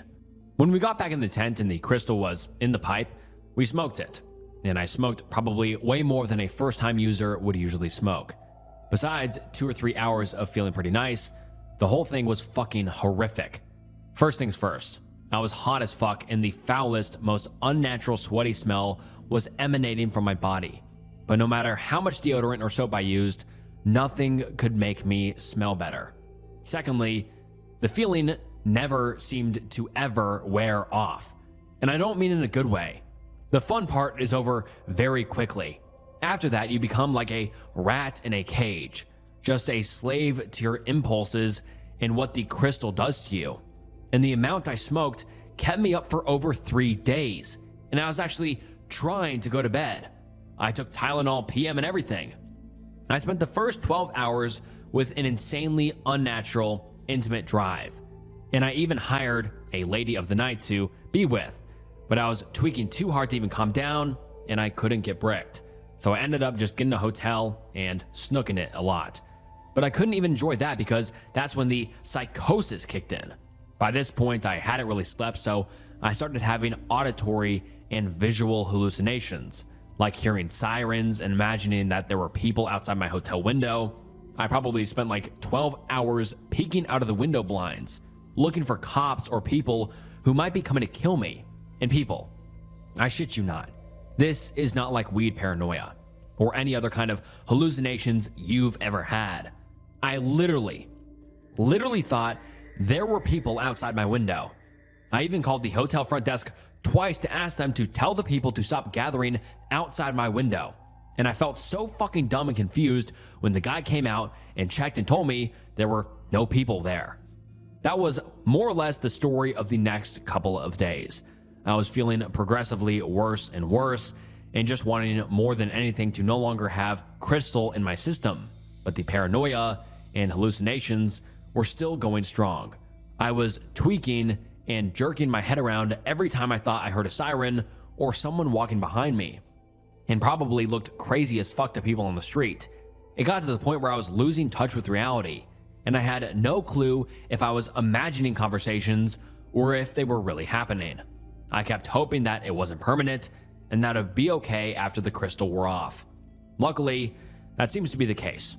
I do feel a little weird still, but I think part of that is just being really shaken by the experience. After 3 days of everyone looking at me like I was a monster, smelling like unnatural demon sweat, and almost losing my mind, I was finally able to get some sleep. And it took me about 4 days to finally start to feel better. I am entering outpatient rehab next week because if I hadn't been drinking so much, I wouldn't have gotten in such a horrible situation in the first place. Crystal was the most terrifying thing I have ever experienced. But if the experience helps me live a life free of alcohol and other drugs, then I guess it was a good thing in the long run. I bullied my brother to the point his own life. And that is just how the title reads. It's a little bit wonky. I don't know why, but let's get into the post. Hello. This is a little hard to type out, but I feel I must tell someone about what I've done years ago. This whole entire thing took years to even develop before he couldn't take it anymore. I used to be an only child until my little brother came along. I think the main reasons I've even bullied him was because I was jealous how much attention he was receiving from my parents. It started off as normal siblings. We would be kind to each other, play with each other, but eventually I grew to hate him about 4 years after he was born. We would always fight, hit each other. Obviously, every time I hit him, he would cry, but that never stopped me from doing so. Despite getting shouted at by parents that would only fuel my anger with him, I was always a troublemaker at school, would start fights with other kids, using lame insults that would make the kids upset. I never knew to contain my anger. Now back to my brother. While he was in grades 7 through 10, I would always shit talk him, despite him always being kind to me, wanting to hang out with me. Yet I always turned him down and insulted him. Even with his schooling, he would be a straight A student. I would still talk down on him about how stupid he is, why is he even alive, how spoiled he is. No matter what he did, it would always piss me off in some way or another. He was a very kind brother. Despite how he would sometimes mimic some of the bad stuff he'd see online, all he needed was to be guided properly. By an older brother, he never got. Instead, he would be physically and verbally abused by his older brother, not knowing exactly why.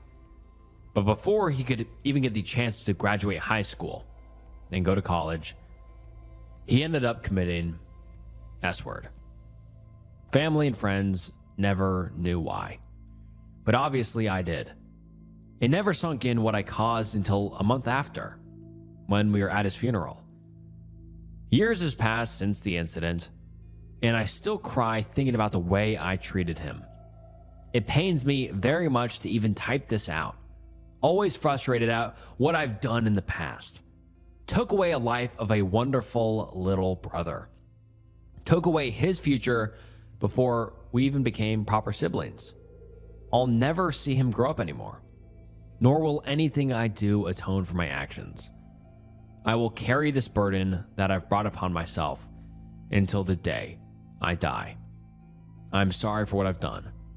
I've straightened up my life, never resorting to violence with other people or doing anything horrible to others. Will live the rest of my life being an honest and kind person, someone that my brother could have looked up to. Thank you for reading. And man, that is just so sad. These posts in today's video are just crazy. But let's get into some top comments. Someone says, "You were his burden in life. Now he will be the burden the rest of yours." And wow, that is a hell of a way to put it. You were his burden in life, and now he will be your burden. Wow. That just really hits hard. And that's just the top comment. That is just, wow, that really hits hard. He put it perfectly. I mean, wow. Someone else says, "I have no words." Someone replies saying, "My thoughts too. I have nothing positive to say, so I'll keep moving." And Jesus Christ, man. What a post. In the final comment I'll read on this post, someone says, "My sister was like you. I still suffer psychologically every single day. It took her moving across the country for us to get along. This is your punishment. You get to live with what you did." And wow. And this is the only single post on the entirety of the OP's profile. This is the only post, no comments, no anything. And the OP's name is nothing but regrets. Jeez, this post just hit really hard. I mean, that is just such a depressing situation because obviously the OP now has to live with that burden that he bullied his brother to death, really. And his brother is now no longer living and can no longer live the life he could have lived. And yeah, that is just so shocking and so sad. Such a sad situation. I tricked mentally ill and poor people into doing degrading stuff on camera. Exactly as the title says. A couple of years ago, I was heavily into booger sugar. So my friends and I would stay up all night just talking to each other in my apartment for many nights in a row. Most people who have done a lot of drugs know that playing video games and watching movies is really not that fun to do while doing lines all night. So we started doing a lot of weird things like this instead. One night, for some reason, we started messing with this mentally ill guy who we went to school with on Facebook, who thinks he died when he crashed his car on drugs a couple of years back and got a major psychosis from the incident. The guy now fully believes he is dead and makes these weird Facebook rants, telling people he is seen and talking to angels and demons and that he is dead. One night, we call up the guy, posing as a local newspaper that wants to write an article about him. He and my friend had the strangest conversation ever. He kept the conversation going for almost 2 hours, while I recorded for the whole thing as an MP3 on my phone. The next day, I presented the clip to all of my friends who were totally ecstatic, and we all think it's the funniest thing we've ever heard. We start messing with this guy almost every night after work, writing him as God, making him record weird songs from heaven and hell, making him take weird photos of himself, etc. But after a week of shenanigans, his caretaker or whoever makes him delete his Facebook account because the rants online are getting out of control. After realizing that messing with this guy was funny as shit, but that we could no longer do it, we started looking for new victims. First, we start trolling our local high school's Facebook group, posing as this pair of effed up parents, but are eventually found out and kicked out. Then we start trolling the local vegans selling horse meat and other stuff, but eventually they make the group private and only members they know personally can join. After that, we start trolling all sorts of local groups on Facebook. To join these local groups, you have to have an account that looks somewhat believable. So we would go on these religious boards and make posts praising God. That shit gets a lot of activity. And just start adding people until we had a ton of friends and the account would look somewhat real. The people most active on these religious boards are people from places in Africa that are very poor. And these people are willing to do anything for a couple of bucks. So we will start calling up random strangers that look like they are willing to do anything for money. sending them a bit of cash via Western Union to make them try and do backflips while I record it. That crazy part is that once you send that first dollar, they know that there's more where it's coming from, and you now have your own personal gesture overseas, and they will do literally anything as long as you send them that first bit of cash. So then it became almost like a new addiction for me. I was promising these poor people a big cash prize. Of course, there was no prize if they did what I told them to do on the webcam so I could record it. The most effed up part is that I enjoyed doing it and found it hilarious. I used to only do it with friends so we all could laugh at it together. But later, I often just sat alone, calling/writing these poor people and making them do weird and degrading stuff on webcam. Jeez, man. And now let's get into some top comments. Someone says, "This is definitely a confession. Yikes." And yeah, this is horrible. I missed the birth of my daughter because I was high on H. I stayed away from drugs all throughout my youth, but after college, I started experimenting and I ended up getting addicted to the big H. It completely destroyed my life. I lost my job, my girlfriend, my apartment, pretty much all of my friends, and I spent 2 months living on the street. When I was 25, I joined a support group and I managed to get clean and get my life back together. At almost the exact moment I had been clean for 1 year, I met my wife. I had been with many women when we met, but from our first date, I knew that I wanted to marry her, and I took the timing as a sign. I proposed to her on our 1-year anniversary and she said yes. We got married 3 months later, and 4 months after that, she fell pregnant. I was excited at first, but after a little while, I began to worry about the responsibility. Once you have a child, you're stuck with the responsibility for life. You can't just quit like you can a job. You can't just move once you get tired of being in the same spot because you'll completely uproot his or her life and everything he or she knows. What if I fall in love with my child and then she divorces me and gets full custody? If she has my child and then leaves, she can claim child support and I have virtually no say. She can essentially make me into an indentured servant. If I'm making $80,000 a year and she leaves me, a judge can force me to pay that rate of child support even if I can't find another job that'll pay me that much. And if I don't, then I'll be put in jail. I love her with all my heart, but if she gets bored of me and decides to leave, she can use all of these things against me. Do I really want to risk it? I was pretty scared of the whole thing, but it was happening now and there was no way out. All of the pressure made me just start thinking about doing H again. Maybe if I could just do it one more time, I'd get it out of my system and then I can move forward. It kept bouncing around in my head, and when my wife was almost 5 months pregnant, I did H for the first time in almost 3 years. 2 weeks shy of being 3 years clean. This is the last time, I said. Then later that week, I did it again, and I told myself, all right, this really is the last time. Just like that, I was hooked again.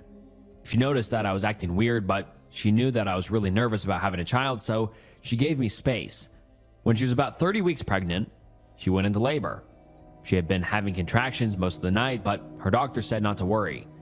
The morning she went into labor, I told her that I was going fishing with my friends, but the truth is that I spent the whole day lying on a mattress in a storage shed, high on H. When I woke up, I had 39 missed calls, and I'm not sure how many messages. When I realized what was going on, I cleaned myself up and got down to the hospital as quickly as I could, but I'd missed everything. Her mom and sister were there. My wife was just as happy to see me, but her mom gave me a big lecture about how irresponsible I was. I apologized profusely and lied about my phone being out of range. Our daughter is 14 weeks old now. It's been really difficult, but I haven't done drugs since that day. I don't remember it being this difficult last time. My wife knows that I used to be addicted to H, but she doesn't know that I started using again. I want to tell her that I slipped up, but I don't want her to doubt my ability to take care of our family, and I don't want her to think that I'll be a bad father. And oh my God, that is such a heartbreaking post. So I can't imagine being the OP, waking up and seeing you missed your daughter's birth. And the reason you missed it was because you were strung out. God, that is just so horrifying. Now let's get into some comments. Someone says, I know it's hard right now, but you really need to find a professional to talk to. We can't go through stuff like this alone. Having a kid is challenging, and it's an identity shift for everyone. My wife relapsed a month after we brought our son home after 10 years of sobriety. It wasn't H, but she was sneaking hard liquor. I suspected, and she lied to me about it. Not good. The best thing she did for herself and me was to be honest with me and get help. She's much more stable now, and the relapse was a blip on the radar, but she had some serious stuff to process through. Therapy was vital for her healing. Also, your wife has a right to know what's going on with you. Wait until you're getting help, but don't drag your feet. H is no joke, as you know, and it's not safe for you or your baby, for your wife to not know about your struggles. Please don't try to tough it out or man up or whatever. You'll feel better with support. And yeah, this is just insane. And it goes for all of you and goes without saying, if you are struggling with addiction, please get help and do not try to do it by yourself. And all right, guys, with that last one, that wraps up some shocking Reddit confession threads. What were your thoughts on today's video? I thought they were, like the title says, shocking. I thought they were pretty depressing and sad, but hopefully you kind of enjoyed the video or learned something or got a moral from some of these stories. I feel like I always learn something from recording these videos and learn that, you shouldn't take your life for granted, because at any moment it can end or you can be diagnosed with something or whatever. And be careful with addiction and all of those things. Thank you so much for watching the video. Please like the video, subscribe to the channel, and I just want to say thank you so much for watching to the end of the video. It means the world. Check out some other videos on the channel if you enjoyed this one. And this was Snook, and I'll see you next time. Bye. Hey, what's up, guys, and welcome back to the channel. And today we're getting into some horrifying true Reddit threads. You guys seem to love these Reddit threads videos, so I'm gonna keep making them as long as you guys keep watching them. So comment down below if you'd like to see more Reddit threads video in the future. And today we have some crazy Reddit threads. They're horrifying, they're creepy, they're eerie, they're weird, and you'll want to stick around. I mean, these are some of the best Reddit threads I have ever read, and I just want to say thank you so much for stopping by. It means the world. Please like the video, subscribe to the channel, follow my Instagram, and follow me on Spotify, and comment down below if you'd like to see more videos like this in the future. And without further ado, let's get into some horrifying true Reddit threads. I think someone is playing with me. Originally posted on January 6th, 2025, and the post reads as follows. This is going to sound a little crazy, but I need some advice anyway. Just want to start by saying that I've never had any problems with paranoia, delusions, or psychosis, and I don't believe in ghosts or anything like that. I'm also 35 years old now, so it's unlikely that those type of mental illnesses would arise at such a late age. That being said, I feel like I'm going crazy. I'm pretty sure someone moves small things in my apartment when I'm not home. I live alone and no one, as far as I know, has a key to my apartment. I have 2 keys, and both are in my possession. I've checked several times. I've tried putting glasses and plates on the table as a test before I go to work, and I've taken pictures of them to compare with the pictures when I get home. So far, I have not been successful in proving anything. The most obvious things that I have noticed that have moved are a plate I had breakfast on that day, moved maybe 30 centimeters from where I put it. Candles have moved from the center of the coffee table to the edge of the table, and a shampoo bottle has moved from one shelf to another that I never used to store shampoo on. There are several other things I've noticed, but they are very small things that maybe not could be me now that I'm so aware of where everything is. My ex-boyfriend had the key to my apartment for many years before we broke up 2 years ago. We didn't fall out, and he has a new girlfriend now, so I'm 99% sure it's not him. He also works in Copenhagen now several days a week, while I live in Jutland. I've asked him on days when things have moved, where he was, and he has been in Copenhagen all of those days. He shared his location on Messenger, so that was enough. What would you do? I have no evidence of anything, and in principle, I could have been sleepwalking or something and just not noticed the changes until I got back home from work. I occasionally sleepwalked as a child, but as far as I know, it hasn't happened in maybe 25 years. It's starting to get pretty creepy. And now let's get into some of the top comments. Someone says, there is a well-known Reddit thread that sounds very similar to what you describe. It turned out that the person had severe carbon monoxide poisoning that created paranoia and delusions. I would strongly advise you to see if you can find somewhere else to sleep for the next few nights and then buy a detector. They are available at Bauhaus and the like. Maybe it's not, maybe you're just forgetful, but if it's carbon monoxide, you're messing with your life. And then the OP replies saying, thanks, I just Googled it.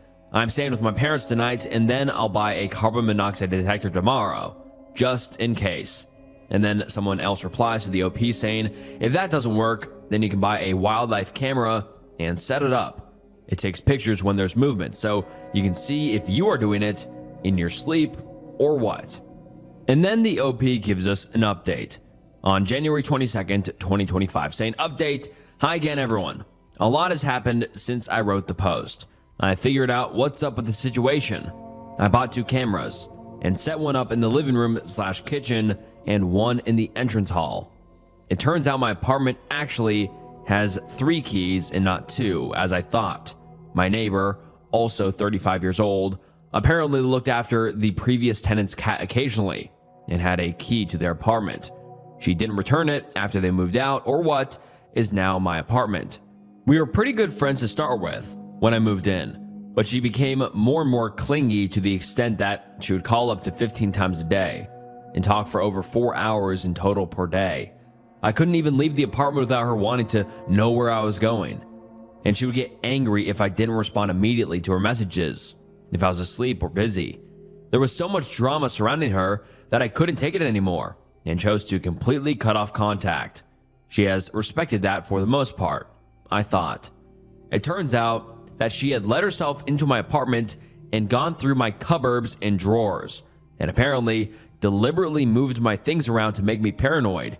She can hear when I go in and out of my apartment because her entrance is only 5 meters from mine. That's why she always knew when I wasn't home, even though I work shifting hours. I confronted her and said that I would call the police. She panicked and contacted her father, who came over to me. He is a doctor and said that she has borderline personality disorder and refuses treatment because she doesn't think she's wrong. He said she is impulsive, outwardly reacting, and often feels a strong urge to revenge herself on people who she feels have treated her unfairly or let her down. This has apparently been a theme throughout her life with almost all of her relationships, romantic and friendships. He practically begged me not to call the police and said that he would do everything he can to prevent anything similar from happening again.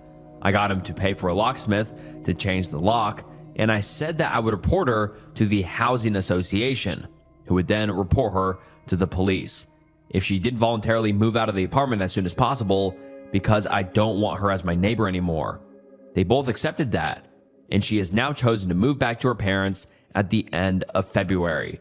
So the ending was relatively good for me, albeit very chaotic. And just wow.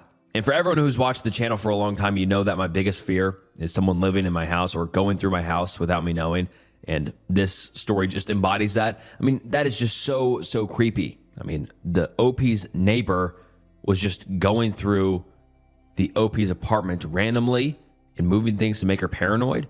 I wonder if the neighbor explicitly said that or that's just the OP's theory, but God, that is just so creepy. And the OP is very lucky, to be honest. I mean, this girl obviously was not well, and she could have done something a lot more extreme than just move things around, or could have escalated to that point.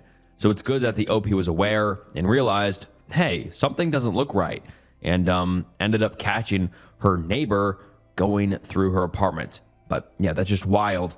So scary. And on to the next one. My colleague said something so effed up and I don't know what to do. Posted on February 22nd, 2025, and the post reads as follows. Some context. I'm 26 years old and I work as a software developer at this company for 4 years. I have a team led who is also the owner of the company, with whom I've worked with since I started. He's a normal guy, 37 years old with a wife and 2 little kids. We talk and work together every day at the office.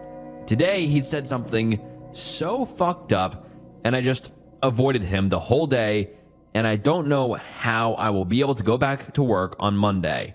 We were having a smoke outside of the building at lunch break, and he said this out of nowhere.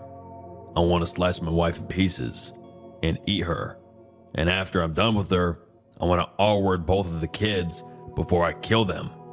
I have a demon inside me. That sentence came out of nowhere. We were talking about something non-related to work, and he said that out of fucking nowhere. And went back to the previous conversation like nothing even happened. He never said anything like that before. Not even close. Nothing as fucked up as this. In fact, I never even heard him joke before. It was like something else possessed him and made him say that. I don't know what to do. Do I report him to the police? Do I call his wife? Do I quit? I'm at a loss for words. And now let's get into some of the top comments. Some commenter recommends going to the HR at his company, and the OP says, we don't even have HR since it's a small company of about 12 people. As far as the police goes, you are right. I should call them. But I asked my sister for advice, and she said that the police can't do anything in my country unless there is proof or they heard him say that. I mean, what do I even say? My boss said he wants to kill and R-word his family. They might think I'm saying that out of spite or anything. And I guess that's true, but yeah, like even if they need police, it's better to be safe than sorry. It's better to say you did something than your boss do that and you're like, oh, I knew, but I just decided not to call the police. You know, it's like if you guys are ever in a position where something like that happens, I mean, not verbatim like that, but something disturbing, it's a lot better to report it than be sorry later that you didn't, if that makes sense. And then another commenter says, no one would make a joke about something as disgusting as this without having any desire to actually do it. It's extremely understandable that you're uncomfortable, and I would advise you to try and look for a new job. I would also report it to HR and to the police so it's documented. I would also call his wife, but realistically, it will probably get back that it was you who called and can make your life difficult at work. Ideal scenario would be that you can find a new job ASAP and get away from your employer, call his wife immediately, and also report to the police. I'm sorry you're in that situation, but I thank you for wanting to do the right thing, even though it's difficult. And the OP responds to this saying, I hear you, and thanks for the advice, but it's still surreal to me. I see this guy every day for 4 years, nothing off about him. Like nothing at all. Always professional, always polite. He keeps a photo of his family in his office, for God's sake. It's like a switch was switched off and he said what he said. It's unbelievable, really. The whole thing was 15 seconds. He said that and switched back to the initial conversation.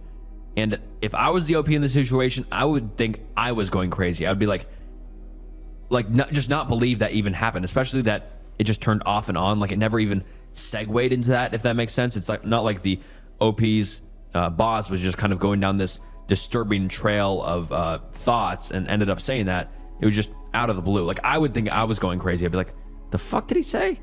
Yeah, that's just crazy. I mean, this is like unbelievable. And another commenter says, replying to the statement the OP made when the OP said, but I asked my sister for advice and she said that the police can't do anything in my country unless there's proof or they heard him say that. And then the commenter says, this is not true. They will 100% investigate. Your sister is not the police. Go ahead and do nothing then. If the family is harmed, you're morally to blame for not doing anything to help. And the OP replies saying, I'm just saying what she told me. Upon reading the comments and thinking it thoroughly, I will definitely call them. It's just hard to process what happened because it's so surreal and out of touch. I'm definitely calling them. Another commenter says, call someone now. Doesn't matter if he meant it or not, or if he's just insane. Better be safe than sorry. And I completely agree with that commenter. And then the OP gives us a new update about a day later. And the OP says, I called the police. They asked me questions if he had ever said anything like this before, if he seemed violent, if I thought his wife and kids were in danger. And I told them he's always been normal until yesterday. But what he said was just very disturbing. They decided to do a welfare check. I don't know all the details, but they spoke to his wife, and apparently he's been under insane stress lately. His mom died recently, and on top of that, he's been struggling to keep the company afloat. Even with everything going on, he's still trying to pay everyone and keep things running. She told them he's not a danger, just completely burned out and breaking under the pressure. The cops didn't take any further action, but told me to call again if he says something like that again. I think that it's out of my hands now. I did everything I could possibly do, and I don't want further involvement.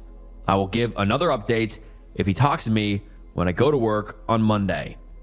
And I mean, it's understandable, like running a business and your mom dying, very stressful.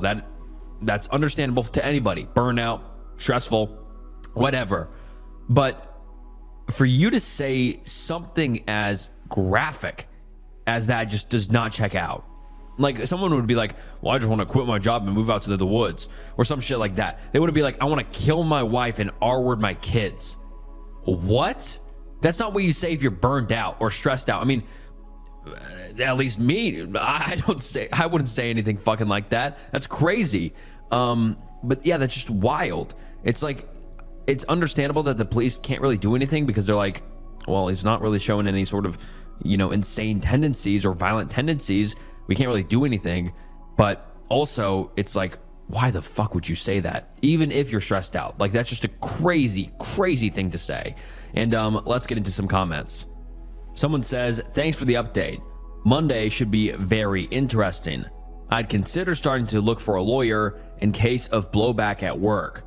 Hopefully he'll realize how insane he sounded in the moment, recognize you did his family a favor by contacting the police, and at the very least apologize to you. Unfortunately, I think that's an unlikely scenario, but then again, I don't know the guy.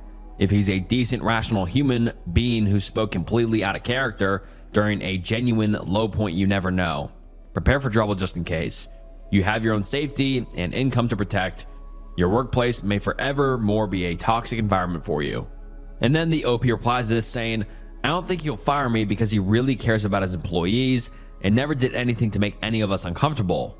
That is, until he said what he said yesterday. But still, I'm prepared to leave because even if he didn't mean what he said and it was stress or I don't know what else, I won't feel comfortable being around him. And I don't blame the OP at all for that. I would be wildly uncomfortable near this guy. I mean, yeah, that'd be so awkward as well to go back and be like, hey man, what's going on? And this guy's like fucking, yeah, just saying wild shit like that. Another commenter says, are you in the US? You can try to get him committed for a psychiatric evaluation. The description of demons inside me is often associated with psychosis. Police are not trained in this and they need the motivation to seek further expertise. You calling, reporting it again might be the motivation. You can also discuss this with the wife.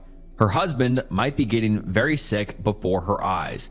And that's a good point. I completely forgot about that end tidbit of what the boss said. The demons inside me. Like that is completely not stressed out. I mean, like none of it is, but that's also like, okay, like that's wild. I mean, just the entire statement's wild, but like that's also just very concerning, obviously. And then the OP responds saying, I'm not from the US. I live in Eastern Europe. Another commenter says, was anyone else present to hear this or only you? And the OP says, it was only me and him, as we were the only smokers in the company. And then another commenter says, that's an oddly specific threat and not at all normal. Good on you for reporting him. Another commenter says, you might consider an escape plan in case he snaps at work. And then the OP gives us another update about 10 days later, and it reads as follows. Sorry for the late update. So after I went back to work on Monday, my boss wasn't there. The secretary said he called in sick and said that he wouldn't come in the office for a while. I didn't say anything to anyone about what happened, but after work I called him and said that I would quit, and I said I don't feel safe or comfortable working for him anymore. He said he understood and that he is sorry for what he said. He said that he never should have put me in the position, and also mentioned that he and his wife decided that he would be seeing a psychiatrist every day for a while. I wished him the best of luck and told him that I'll pick up my things from the office. So that's it. I won't be going back to the office again, and I won't meddle in his personal life. I've done all that I can. Now I'm on the hunt for a new job. Thank you all for the great advice and the support. And then some top comments on this. Someone said, you did your part and you can feel good about the fact that you have saved a lot of people from a potential world of hurt. Someone else said, OMG, you did all the right things. What a gift you've given to that family. And good for you for knowing where your boundaries need to be. I'd be absolutely fully shook if I was in your shoes. I hope you're feeling safe, and I sincerely hope that your boss/colleague and his family are staying safe while he is getting healthy. That kind of intrusive thoughts are so awful, awful, awful. And something has to be gotten ahead of before anyone having them does anything they will regret. And then someone else says, you did the right thing, calling police and having the wife aware. And that is the last we have ever heard from the OP. So I'm interested in what ended up happening. Did the boss end up, continuing to work at the job? Did something happen? Did he get diagnosed with something? I don't know. Very, very unsettling though. And hopefully the OP was able to find a new job and move on from this. My husband forgot the past 8 years and wants a divorce. Posted on January 28th, 2023. And the post reads as follows. I've been with my husband, Josh, since we were seniors in high school. We broke up shortly after high school graduation, but got back together a year afterwards. We overcame long distance, educational, and job difficulties, unplanned pregnancies, medical issues, everything. He is my first everything, and I cannot imagine life without him. But now, I have to get used to it. 2 months ago, Josh woke up next to me shocked. He asked what I was doing on his chest and who I was. He likes to sometimes wake up to me saying, hey, who's this beautiful lady on my chest? But this was different. And he wouldn't let me touch him, and he started demanding to know where he was and where a woman named Lisa was. I was confused and scared to say the least. I tried to explain that I'm his wife and that he's home safe. Josh yelled he would never marry me in a million years. He started running around our house, looking at photos of us and out of windows. He refused to let me get too close, so I called his mom, and she talked to him on the phone. He freaked out that I knew his passcode, and he started wailing about what was going on. I called his therapist, and he was taken to the hospital. He was put on 5150, and I had his mom come take him when it was up. When he got home a week later, he accepted that I was his wife, but kept saying us being together was wrong.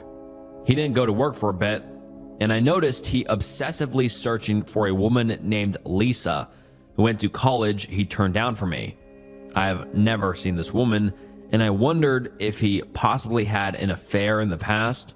I found messages to a number from him a week later where he begged Lisa to talk to him, but she said she had no idea who he was.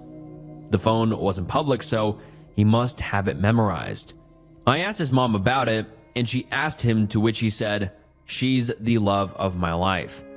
He stopped and was so distraught, he tried to commit S-word. He went back to the facility and evaluated again. I was given options, but I wanted him home, so he prescribed some medications. His sister stayed with us until he seemed stable, but Josh would act so coldly towards me, asking questions about why we got back together and how upset he was that we were. When we broke up originally, I cursed him out for 3 hours straight and later found out he had made a move on the girl he told me not to worry about. He would say he didn't know how he could love me again after all I said. He refused to do chores and would stay out into the night for hours. Over a month ago, he came to me and asked for a divorce. He said when he told me I should find someone better after high school, I should have done that because he can't bring himself to love me. How can I be with someone who is so obviously embarrassed to be with the old me? I told him he's not that insecure little boy anymore, and he was the love of my life. He had been publicly embarrassed years ago in regards to me. He used to be insecure that I was too good for him, and that everyone knew that. My father, after meeting him, told me he was a loser, but I reminded Josh I chose him because I love him. I told him we moved past that, and I thought we were good. He didn't believe me and said he couldn't imagine being happy with me. He left that night and was fine coming to get his things to move with his sister. He looks at me with nothing but apathy, and it hurts. His sister urged him to try again, and he came back, and I told him I don't want to throw away 10 years together over a mental break. We were both thriving career-wise and had virtually no issues up to this point. We were renovating this very house together. He agreed to try, and we were fine for more than a month. It was like trying to date him again, but everything seemed to be moving in a positive direction. We even slept together, and I thought that was proof things were great. He was so caring and attentive like I remembered, so I figured he was slowly getting there. He initiated it and wouldn't stop telling me how beautiful I was, like he remembered. Then, 3 nights ago, something happened. I came home from work to find Josh sitting quietly at the kitchen table, drinking. He never does that. He had been waiting for me and then slammed divorce papers and his phone onto the table. His phone was open to text messages with explicit photos and mentioning of a night together with a woman named Lisa. Not the same one, but apparently someone he met on Tinder. I will never forget the venom in his voice when he said, "Now will you divorce me?" I went back to her room and locked the door and just cried. I heard him leave, and his sister took him away. She texted me an apology and said she's turning him back into the facility, but I told her to just take him. And I'll sign the papers, but not to tell him I was. I'm floored. My mother and brother are flying to help me with this. Everyone is so shocked, and I cannot fathom what has happened. We have been trying for a baby too. I'm seeing if I miss my period because we did it unprotected, but now I wonder if I should get tested for STDs too. Jesus, this is one hell of a story. And then let's get into some comments. Someone says, wait, so did he make the whole forgetting you thing up? Or is he genuinely going through a mental episode? And the OP replied saying, I think a mental episode. And then the person commented and replied back to the OP saying, this kind of sounds like frontal lobe dementia. A coworker went through something like this with her husband of decades and 4 grown children. All of a sudden, she was the enemy and their entire lives were upended. I'm sorry you're going through this, whatever it may be. And then the OP gives us an update on February 2nd, 2023, saying, I had a feeling my post might blow up because of how bizarre the situation is, but I didn't expect it to reach as far as it did. I am only writing this now because I saw my post on TikTok and can see a lot of you want an update. To answer some questions, Josh had some S-word tendencies in the past after a traumatic event and had been diagnosed with epilepsy this past summer, which is why his therapist suggested to take him where I did. He never injured his head, and his parents wanted him home. So the doctors diagnosed him with some sort of psychosis, which I was skeptical about, but I trusted his therapist and the doctors. He was discharged and given some pills for his depression. He received an MRI scan 2 days ago, and we are awaiting results. He has not gone back to work since this all happened, and I assumed when he was out, he was with his family. My STBX is a civil engineer, but now believes he is an architect. He doesn't have his architecture license and forgot how to do his engineering job for the most part, so I do not know what will happen with that. He doesn't remember any of his current friends since they all met in college, and the reason he remembers his passcode is because he had the same one since junior year of high school, where we met. So far, he does not want to see me and says he hates talking to me, not because I'm a bad conversationalist, according to him, but because he can't stand talking with me, knowing I'm embarrassed to have dated him and doesn't know why I'm with him again. He said I need to let go of the past because that's not him and that I should find someone better. He's realized while dating me again that he doesn't want to deal with me or anything. I'm physically perfect, but we are too different. I asked why he had intimate time with me, and he replied with, "You're beautiful, and I do think you're amazing, so how could I not?" He supposedly grew into a better man after we broke up originally, and that I need to move on, and that he's not here to fix my insecurity problems. I don't know if he had ever wanted to be with me at this point. Josh doesn't know what he will do with his life, but knows what will help is if I'm out of it. In the past, he has belittled me, SA'd me, went after the girl he told me not to worry about, and ghosted me more than once. And I fucking forgave him. Whether this is a tumor or just a lie some of you have proposed, I realized how bad he had treated me. Things were better, but were they truly good? I don't know why he was with me if everything he had apologized for was a lie. We make the same in terms of money, so I can do fine on my own. I'm beyond heartbroken. What he says sounds like what he's been holding in for some long one way or another. My siblings, friends, and father are encouraging me to enjoy being freed from Josh. They never liked him and always wanted me to be with someone worthy of me. I haven't felt this low in a long time, and I don't know what to do. I'm almost 30 years old, and I feel so ugly and undesirable right now. I've been hit on and pursued by people with Josh, while he was rejected by the girl he told me not to worry about. The woman even came to me to explain that I deserve better, and that she never understood how I saw him the way I did. That was years ago, and my feelings are all coming back because of his cheating. I stood by him for years, and even in his memories, I never did anything wrong, yet he treats me like this. If a loser like him doesn't value me, someone who is supposedly out of his league, who will? Is this why he is upset to be with me? I'm insecure right now, and have spent the past few days in a funk. I want to wake up in my Josh's arms, and this all is a bad dream. I was never embarrassed to be with him, but now I'm embarrassed I wasn't. All the things he did, I forgave him for, and look where it got me. Everyone has been telling me how lucky I am to get out of the relationship with him. His mother, who has always had some racist ideas about me, even said I'm too good for all of this.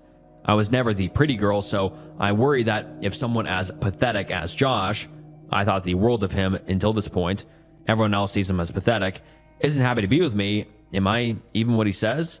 Was he flattering me for a moment of S-word? Did he have intimate time with me to make the infidelity hurt more? What happened to the past 8 years of our relationship? I would like to think the results will prove to be a tumor and my Josh is still there. But I can't look at him anymore after all of this. Whatever version of Josh this is, it feels real and horrible. And no, when we had intimate time, I was not trying to get pregnant. We've been trying for so long and protection hasn't been used for a while. I was just happy to be intimate with who I thought was the love of my life.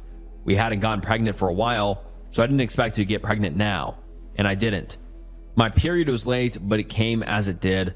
If I did end up pregnant, I would simply abort. Even if the real Josh was coming back, I would terminate because I don't want to bring a kid into this mess so soon.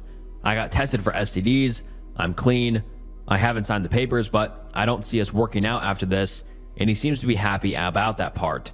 It's the only thing he's looking forward to. I feel like an insecure teenager again, and I need time. I've always been insecure, so this is bringing up feelings I haven't had in a long time. Thank you for the comments and the awards. Josh's sister wants to keep me in the loop, but I may text her that I want out of it.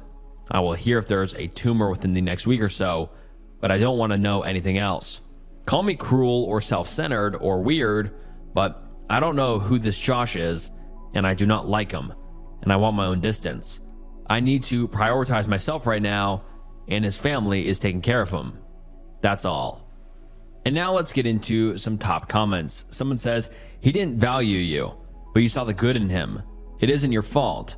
There are many people out there who will value you and give you what you deserve. And the OP replied saying, I wish he did and don't know why he can't. I believe it to be insecurity, and I looked at old messages, but either way, I can't change how he feels or the fact that he doesn't want to be with me. I'm letting him go no matter what, and thankful I didn't get pregnant. I'm deciding what to do with the house, but he isn't welcome and doesn't want to come back. Someone else says, I have to break this down in a numbered list. Number 1, I am so very deeply sorry for your partner R-wording you. It's so confusing when it happens, and it's someone you love. It's like you have to give up a piece of yourself to keep the love. It's awful. I've been there. Number 2, can ask, was your therapist of the same belief system? Because that could have effed you up even more. Number 3, check your credit score. If he is faking it, he might be scamming you. Number 4, his family was racist towards you? Jesus Christ, there's just so much here. Do you think that has a lot to do with how he treated you? That's something for you to think about. Number 5, sign those papers. Work on yourself for a year, and then you're going to find someone that's going to love you how you need and deserve, not how you've been conditioned to accept. And then the OP replied to this saying, I checked my credit score, our joint account like someone suggested, and nothing bad or out of the ordinary. I took money out of it, our shared accounts, and have heard nothing about it from his family, so I believe they are fine with it. I'm black, he's Viet. His family is racist, but I think Josh's racial issues that destroyed our relationship and may have gotten bored of me in our relationship. I think possibly realizing that his mom was no longer an obstacle was a sign that things weren't no longer going to be interesting. It's common for black women to be subconsciously used and mistreated no matter what we do, so I'm not surprised by that part, I hate to say. My therapist was religious but said Josh was wrong for what he did. It wasn't exactly our word, but he was very close. It's nothing that I can prove. Even when it happened, I never reported it because I knew I wouldn't go anywhere. I took it as him being immature and mimicking what he saw in adult videos. But that's no excuse, and I should have walked away then. I didn't, and I'm ashamed. I've signed the papers, but haven't handed them over yet. My brother's a lawyer, so he's helping me negotiate and talk with Josh's family about him. His mom has asked to speak with me, but I'm debating if I even want to. She left a voicemail sobbing about us and cried that she feels as if she's losing a daughter. Even Josh's dad, who does not like me, called me to talk and left a voicemail. It's just too much right now. And then the OP posts the final update, posted on February 23rd, 2023, and the post reads as follows. The scans and tests came back. No stroke, tumors, or anything. That's all his sister texted me. I don't know what treatment he's doing or their plan for him because I asked them not to tell me anything more. I'm done being invested. Josh is still adamant that he doesn't love me and doesn't want me back from what I have last heard. Looking back, I don't know if he thought he was settling for me and he had lied to me to make himself look better. After he had used me for intimacy time, I can't ever be with him again in any capacity anyways. I don't know what is happening with his job. All I know is he is not back and possibly won't be. He can't perform his duties, so I don't know what will happen. There's no diagnosis as of yet, but I'm wondering if he did indeed fake this all. If he is, he's really committed to it if he is. I don't know if this baby dream of his and wanting to supposedly be with me forever were just overcompensating for how he really felt, but it does not good dwelling on that. He's not a good person, and I need to accept that. When I talked with his parents over the phone, tensions were high. Mother-in-law was a wreck, begging to know what went wrong, and my father-in-law was encouraging me to stay. I kept telling him that I don't want to know anything regarding him anymore, and if they continued, I would hang up. They wouldn't stop, so I hung up. They texted an apology a day later and asked to come meet me for coffee with sister-in-law. Sister-in-law and I have gotten close over the years, and she convinced me to meet with them. No Josh. I met with the sister-in-law and mother-in-law. Father-in-law did not want me to come and preferred to stay with Josh. My sister-in-law apologized for her brother. She is upset at his treatment. But my mother-in-law just said we weren't meant for each other and we should go our separate ways. She gave me a letter from him, but I chose not to read it. Mother-in-law started relaying what he had been saying, and according to her, Josh was sick of being reminded of how horrible he treated me in the past since he has changed, and it's time for me to stop expecting him to fix all my insecurities. When it comes to the cheating, his mom quotes him that it's difficult comparing the relationship he had with me to the one he never had with other women he has known. Sister-in-law stopped her from continuing and encouraged me to get professional emotional support. We talked about the house, the money, and mutual friends, etc. We left on a good note, and both sister-in-law and mother-in-law said they wish me the best. Since then, I've been going to therapy and dealing with the house. I have an unstable career, so the house should help me a lot with finances. I am recovering from a food disorder I developed within my first few years with Josh, and I have been getting help for that. Josh has not reached out to me or attempted to contact me. I never opened the letter and just gave it to my brother for the divorce proceedings. I don't know if this was all some elaborate way to get out of our marriage, but it worked. I love him, but I'm realizing we were never as good as I wanted us to be. There's nothing left for me with him, and I'm too tired to try. I wish he was a better person, but he's not. And as my mother keeps saying, he deserves someone who accepts him as he is. A piece of shit. I guess he got tired after all these years of trying to be with someone he is not, and every issue was just incompatibility. I always thought shitty people should change, but my mom keeps reminding me he shouldn't have to for me or anyone. I can't explain the Lisa thing, and I think Josh may be stalking her, but that's really none of my business. The friends Josh made in college, he swears he does not know, so I can't say who he communicates with outside of his family. I wish I had a concrete answer about anything, but I don't think I'll have one ever.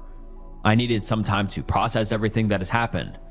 Thank you to all the nice comments and messages, even though I did not have the energy to respond to any. To all of the people who couldn't help but be rude, I hope you're proud of yourself. But my life is changing, and the man I've loved no longer loves me, no matter what the cause. I owe it to myself to let him go, so I'm going to do that. The Reddit post that turned into a horror story. This may sound familiar to a few of you. I have talked about this case before and this story before, but this is the Reddit thread in whole, and it is just beyond tragic and depressing, but let's get into it.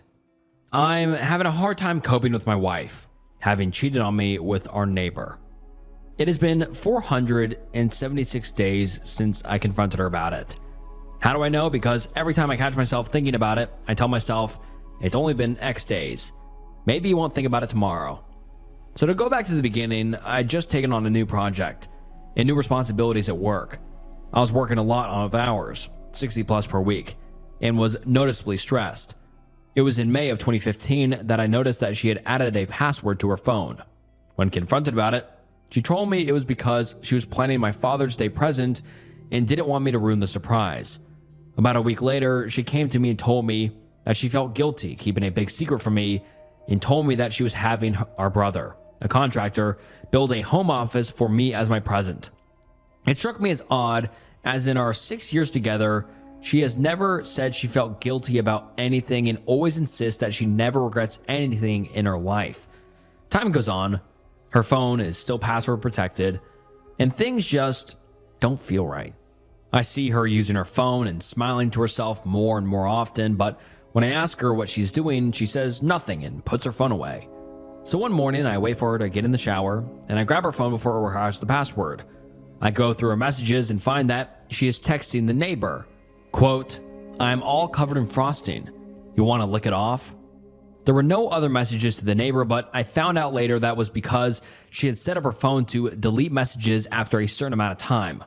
I felt uncomfortable with it, but I knew she had a weird sense of humor, and I thought she would never do anything to hurt me. More time goes by, and the neighbor is spending more and more time at our house, but the office is being completed slower and slower. I can't help but worry that something isn't right, so I start checking her location using Google Timeline. It was at this point that I realized there was a large gap in her GPS history because she was turning off her phone's GPS. Fast forward to July, and at this point the paranoia is driving me nuts, so I tell her that I need to install new antivirus on her phone. While she has it unlocked for me, I install anti-theft software so I can remotely turn the GPS back on and set up AT&T message backup and restore so I can read all of her messages from that point on from my computer. The next day, my mother asks to spend time with my two kids, so my wife drops them off with her and has the day to herself. I watch my wife's activity from work as she spends the day trying to meet up with the neighbor, but is unsuccessful because he is busy with another job site. That night, we get the kids back from my mom's house and we go out to dinner with the neighbor, his girlfriend, and his son. My wife and his girlfriend are having a good time drinking, laughing, and just joking around. His girlfriend mentions that she would like to go see Magic Mike XXL. I say it's a good idea. I'll watch the kids so my wife and her can go. So my wife and her go, and the neighbor and I go back to my house so the kids can play video games together. The kids are back in my son's room playing games, and the neighbor is sitting across from me on the other couch. It is at this point that my wife starts texting him. She is describing intimate acts that she would like to perform with him, and he is reciprocating. She tells him to check his Snapchat, and at the time I get a Snapchat from her too, and it is of her doing things to herself in a bathroom stall. They keep talking, try to figure out when they can meet up and have intimate time. They decide on Monday morning after I go to work. So in my head, I had already planned to pretend to leave and circle back to catch them, but then they tell each other that they love each other, and it is all I can do not to leap off the couch and knock them out. But I contain myself and continue reading the conversation unfolding in front of me. Then he tells her, "You're my girl now," to which she replies, "Always have been," ending with him writing, "And always will be." My wife and the neighbor's girlfriend return from the movie, and I ask them politely to sit down. I then ask the kids to stay in my son's room and shut the door. I return to the living room and confront my wife and the neighbor. I say, "So you two in love with each other, huh?" My wife goes into full-blown denial mode, and the neighbor's girlfriend starts smacking him. I ask my wife if she has been texting him. She says no. So I show her the text messages. She admits to it, but says it was the first time it had gone that far. I ask my wife if she had sent him pictures. She says no. So I show her the picture. She admits it, but says it was the first time. I ask her if she had had intimate time with him, and she says no, because I didn't wait to catch them having intimate time together. I didn't have evidence to prove her wrong, so that one stays unresolved. I tell her that I am leaving her. She tells me that she will make sure I never see my kids again if I do. She planned on using the fact that I attempted S-word in high school to prove me unfit to have the children. She continues to say that it was my fault for being so busy with work and stressed out, that she just wanted someone she could talk to. Then she gives me an ultimatum to decide what I'm going to do, or she will decide for me. The neighbor's girlfriend starts defending the two of them, saying that it couldn't have been serious if they weren't having relations, and that my wife and I are too perfect together to let this break us up. The neighbors go home, and my wife and I argue for the rest of the night about what we are going to do. We go to bed separately, having not resolved anything. We keep going back and forth on the subject all weekend and finally settle on we were going to separate temporarily while we figure out what we want. I was going to stay in the house, and she was going to take the kids and go to her mom's house. That Monday, I go to work and get a text from her in the middle of a meeting, with my bosses stating that she'd explained things to our kids, but that they were upset and I need to explain it to them also. I get home from work to find my kids crying. She had told them that mommy had to move out because dad was mad at her. When my son wanted to stay with me, she told him that he can't. My son put it together that if mommy has to move out because I'm mad at her and he must move out, then I must be mad at him too. My daughter was crying because my son was. I don't think she was old enough to understand what was even happening.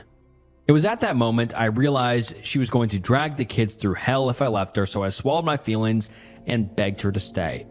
She agreed and insisted that I apologize to our neighbors since we were still going to need to hang out with them because our sons are good friends. I hate it, but I do it anyway. We still hang out with them from time to time, and they come to our various birthdays and holiday parties, but I do anything for my friends and I behave every single time. Things die down for a while. I still think about it constantly. I worry how I can keep from making her so unhappy that she cheats on me again. Then almost a year from the original incident, around Father's Day again, she sends him pictures again. She claims it was an accident, that she meant to send them to me instead. I don't fully believe her, but I move on anyway. Things have been quiet on that front for about 4 months now, but I still think about it constantly. This is going to sound stupid, but I feel like I have a part of my brain that I can't shut off. That is always thinking.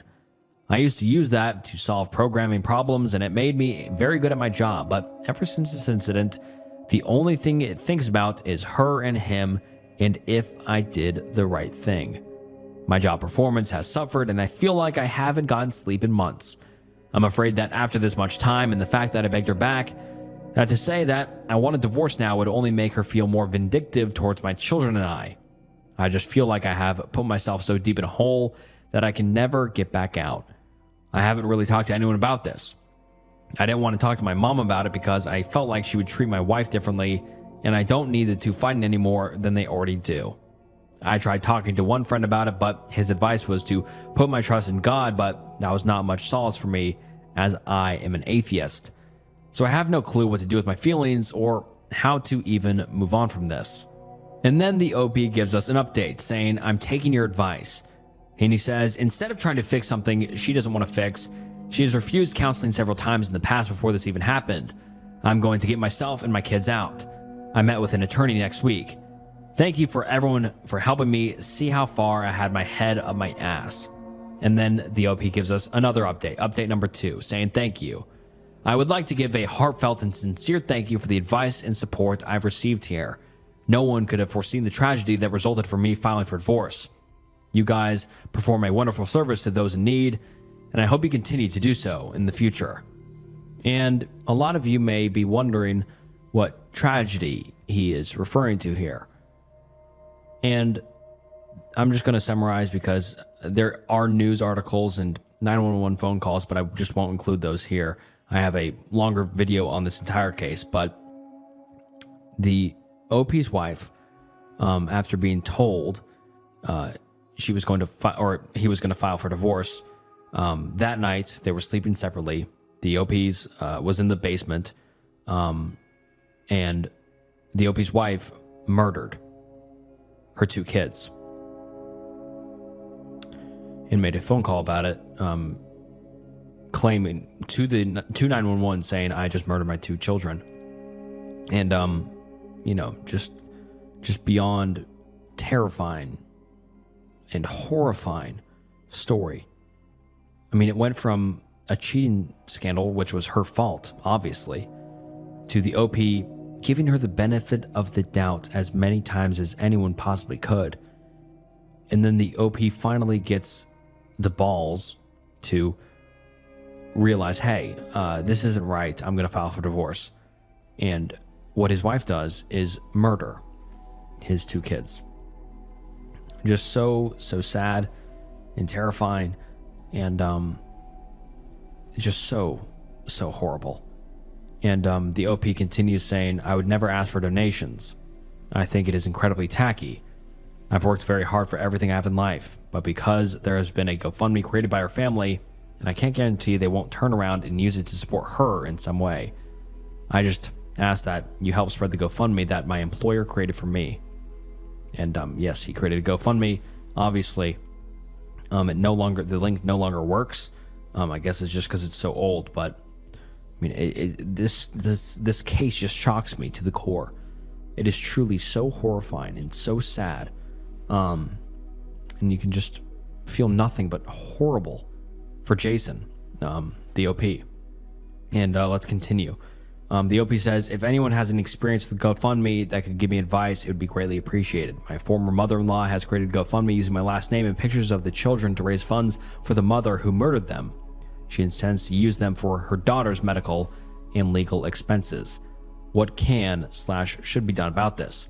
And yeah, just to add, the OP's wife didn't die. She's going to jail, or because she murdered her 2 kids. So that is just beyond effed up that the OP's wife's parents would even legally support them. It's like, if my daughter murdered somebody, I would never in a million years be like, oh yeah, well, those legal expenses will be expensive for you. I'm not going to help you out. You murdered your 2 children, you psychopath. And God, it's just so aggravating, so fucking horrible. And then the OP, Jason, gives us another update saying, final update. An update from Jason in Hell. The first thing you may notice is this is being posted from a different account. I deleted the original Jason in Hell account in a knee-jerk reaction to seeing my Reddit posts in the news. I guess the first question to answer is, how am I doing? And to that, I would say I'm doing well. I have bad days, but I would think that is to be expected. It is just important that, or anyone going through something, continue to use the support of friends and family as well as good coping skills to not let myself be completely defeated on those bad days. I won't lie, I struggle to get back to where I am.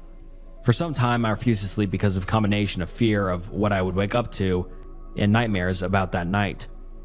And just to quickly add, the OP woke up to that. I mean, he fell asleep, said goodnight to his kids, and his wife murdered the kids in the middle of the night. I mean, just beyond horrible. And Jason continues saying, for a time I used alcohol to sleep, but my family loved me enough to take it from me before it became a damaging and permanent habit. I was hospitalized because I did have thoughts of committing S-word because I miss my children so much. From that, I learned that you should never be ashamed of your mental health, and not seeking treatment will only make it worse, not better. We have all heard it, but if you or a loved one is struggling, seek immediate assistance. Your life is too important to throw away in a moment of weakness. By putting off treatment, I've only caused everything else in my life to suffer. I lost my job and became reclusive to the house, but don't worry, I have been back to work since December, and I have nearly regained my former position and salary, so I'm good and require no assistance. The second question would be, how do I feel about the sentencing? That is something that is hard to answer, because no matter what the sentence, nothing will bring back my beloved children. Do I think she should have gotten the death penalty, which Indiana has? No, I do not. She wanted to die, and after 9 years of giving her what she wanted, when she wanted it, I was not going to give her another thing. Do I think the life sentence will have any appreciable effect on her? I don't know.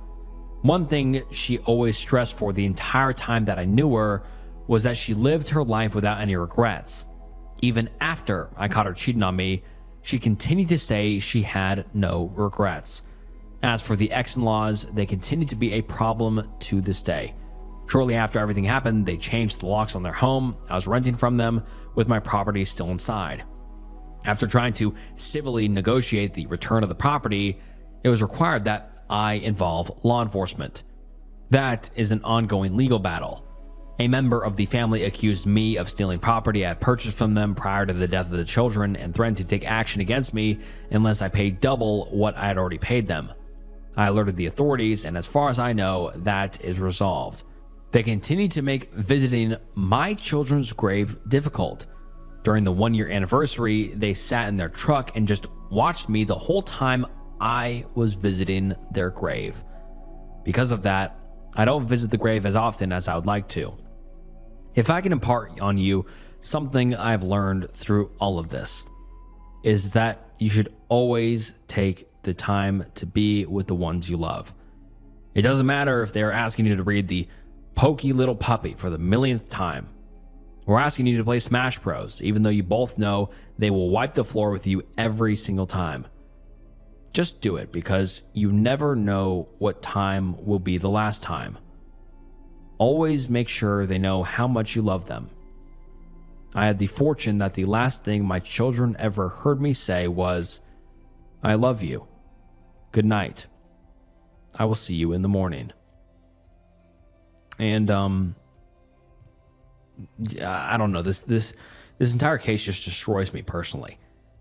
It's just so sad and depressing and horrifying. And I mean, yeah, you just truly see the OP's thoughts at the end, Jason's thoughts, and just that final sentence is just, I mean, that final paragraph is just almost life-changing to me.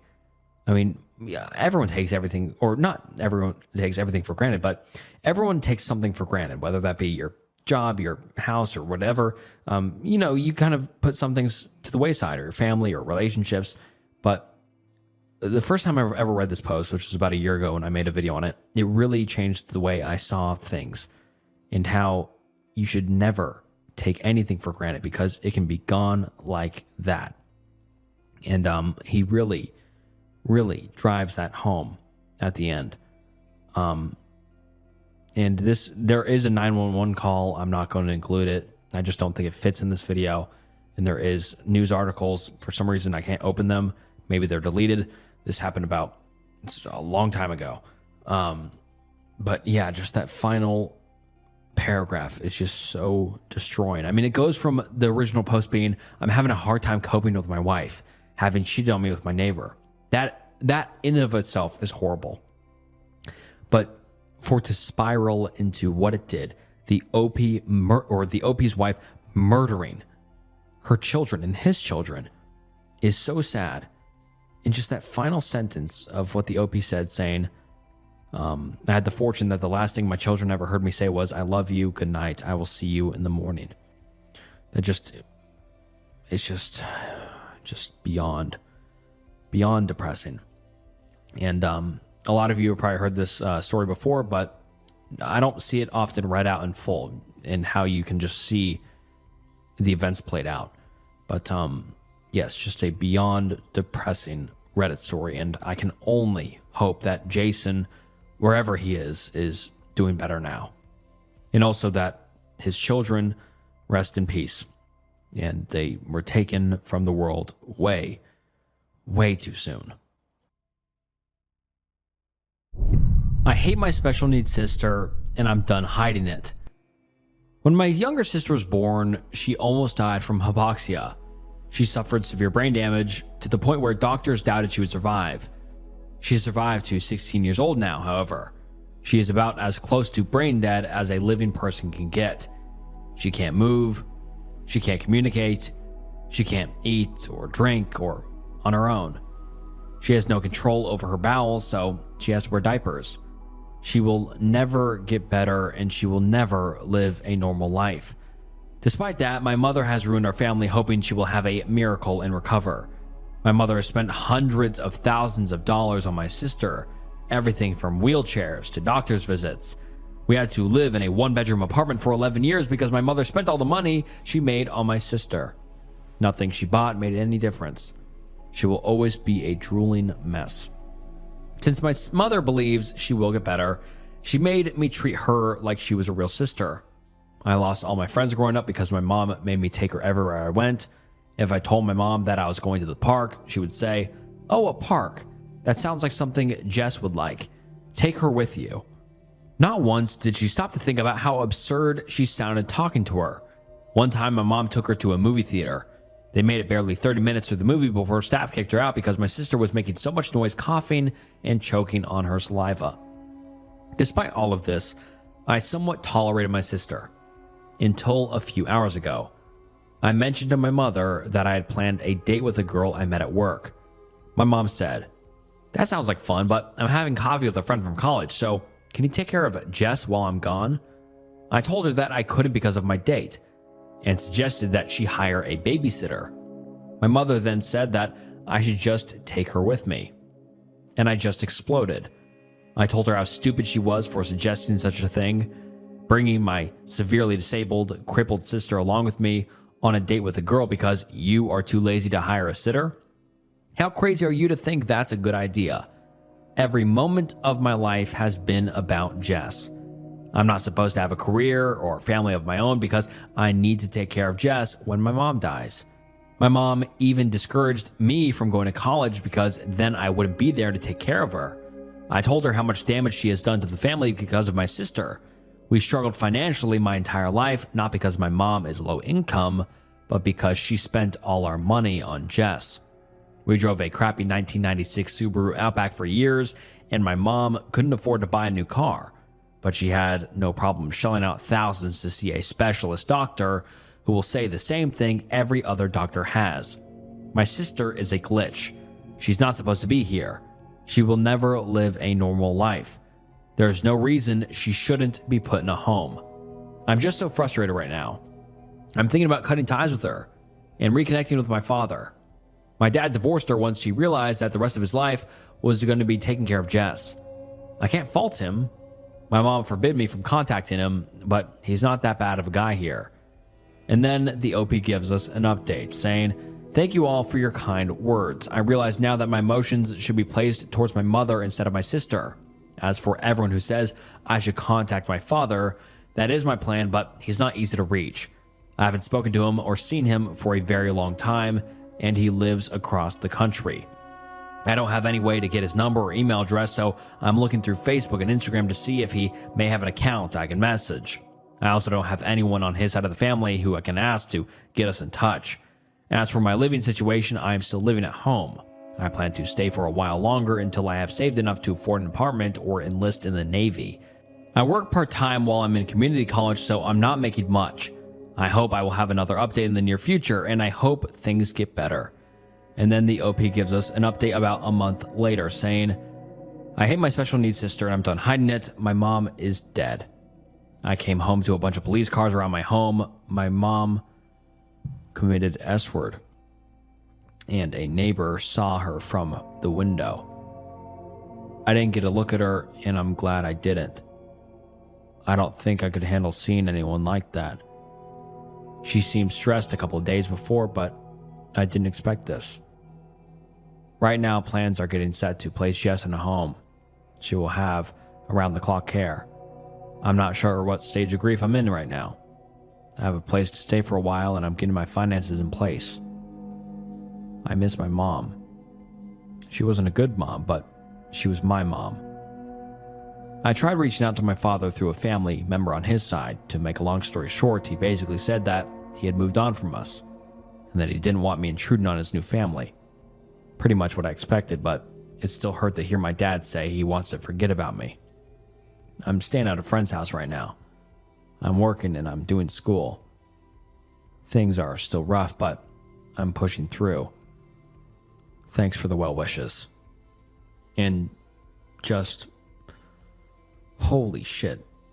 Yeah, these cases in this video have been just beyond brutal. I was not expecting that this case was already brutal enough with how the OP was confessing his feelings towards his family, towards his sister, and towards his mom and dad. But Jesus, that ending was just, I mean, you could hear me while reading it. I just wasn't expecting that at all. That was, that just hit me so hard. And I mean, obviously the OP had his, problems with his mom. And he said, even at the end, she wasn't a good mom, but it was my mom. Like, that is just so heartbreaking. This entire story and threads were just so heartbreaking. That truly was just one of the most brutal threads I've ever. I mean, this video is filled with brutal threads, but that one just hit me so hard because I was just not expecting it at all. Oh my God. I feel so horrible for everyone involved. Rest in peace to the OP's mom. I mean, she was just taking care of her daughter. Yeah, I mean, yeah, like, just, oh my God. And I just feel so bad for Jess. Who knows where she is now, but hopefully she's having good care. And hopefully the OP has been able to move on from this. But just, Jesus, man. That was just beyond mind-blowing. I was not expecting that at all. That was so brutal. Yeah, Jesus. Unsettling ad on YouTube while I was drifting to sleep. And the post reads as follows. The other night, I had a long YouTube video playing to help me fall asleep when I was awoken by screaming from my phone. I checked to see what was going on and saw what looked like a video of a person that was made by one of those creepy AI-generated images. Those ones that kind of resemble a person but are very hazy and disproportionate, uncanny valley type vibes. The character in the video was screaming, "I don't want to be in this dream anymore," in my half-sleep terror. I quickly closed the app. I'm curious if what I was experiencing was a dream that I was having, or if this was an actual ad being played on YouTube. If it's the latter, I'd love to know what it could have possibly been advertising. Does this sound familiar to anyone? And then the OP says, edit. Woke up to a bunch of replies in here. Thanks for all the help. I'll try to check out our suggestions during my lunch break today. And then the OP says some additional info. Some of you asked for clarity on what I meant by AI-generated image. This was an example I found online of an AI-generated image that vaguely resembles a human form, and the OP provides a photo, and it is just one of those like old AI-generated photos that are just uncanny and very, very weird. And the OP says, think this with a dark black background. The character was a topless male, I think, and was the only one on screen. And that is very, very weird, obviously. I mean, like what could have possibly the ad been advertising for? But let's get into some comments. Someone says, YouTube has a tendency to send out creepy ads at nighttime. I remember one time I was trying to listen to calming music when having problems sleeping when I got an ad that said, "Play, skip, and die," over and over again. It was a promo for some horror movie. Someone else says, "Reminds me of when YouTube briefly had ads for the film The Nun. Wouldn't have been too scary if you'd clicked on it looking for a horror movie trailer, but a loud jump scare was not something I was expecting watching film reviews on autoplay."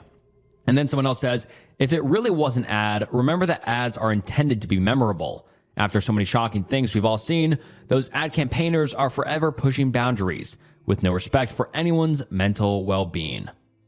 And that is the last we have ever heard from the OP regarding that ad, and no one really figured out what it was. But I just think it's so creepy how there's ads out there that just advertise something so weird and creepy. I just thought that was very unnerving because, like, imagine you're falling asleep and then boom, this weird ad with an AI generator. Like, that's crazy.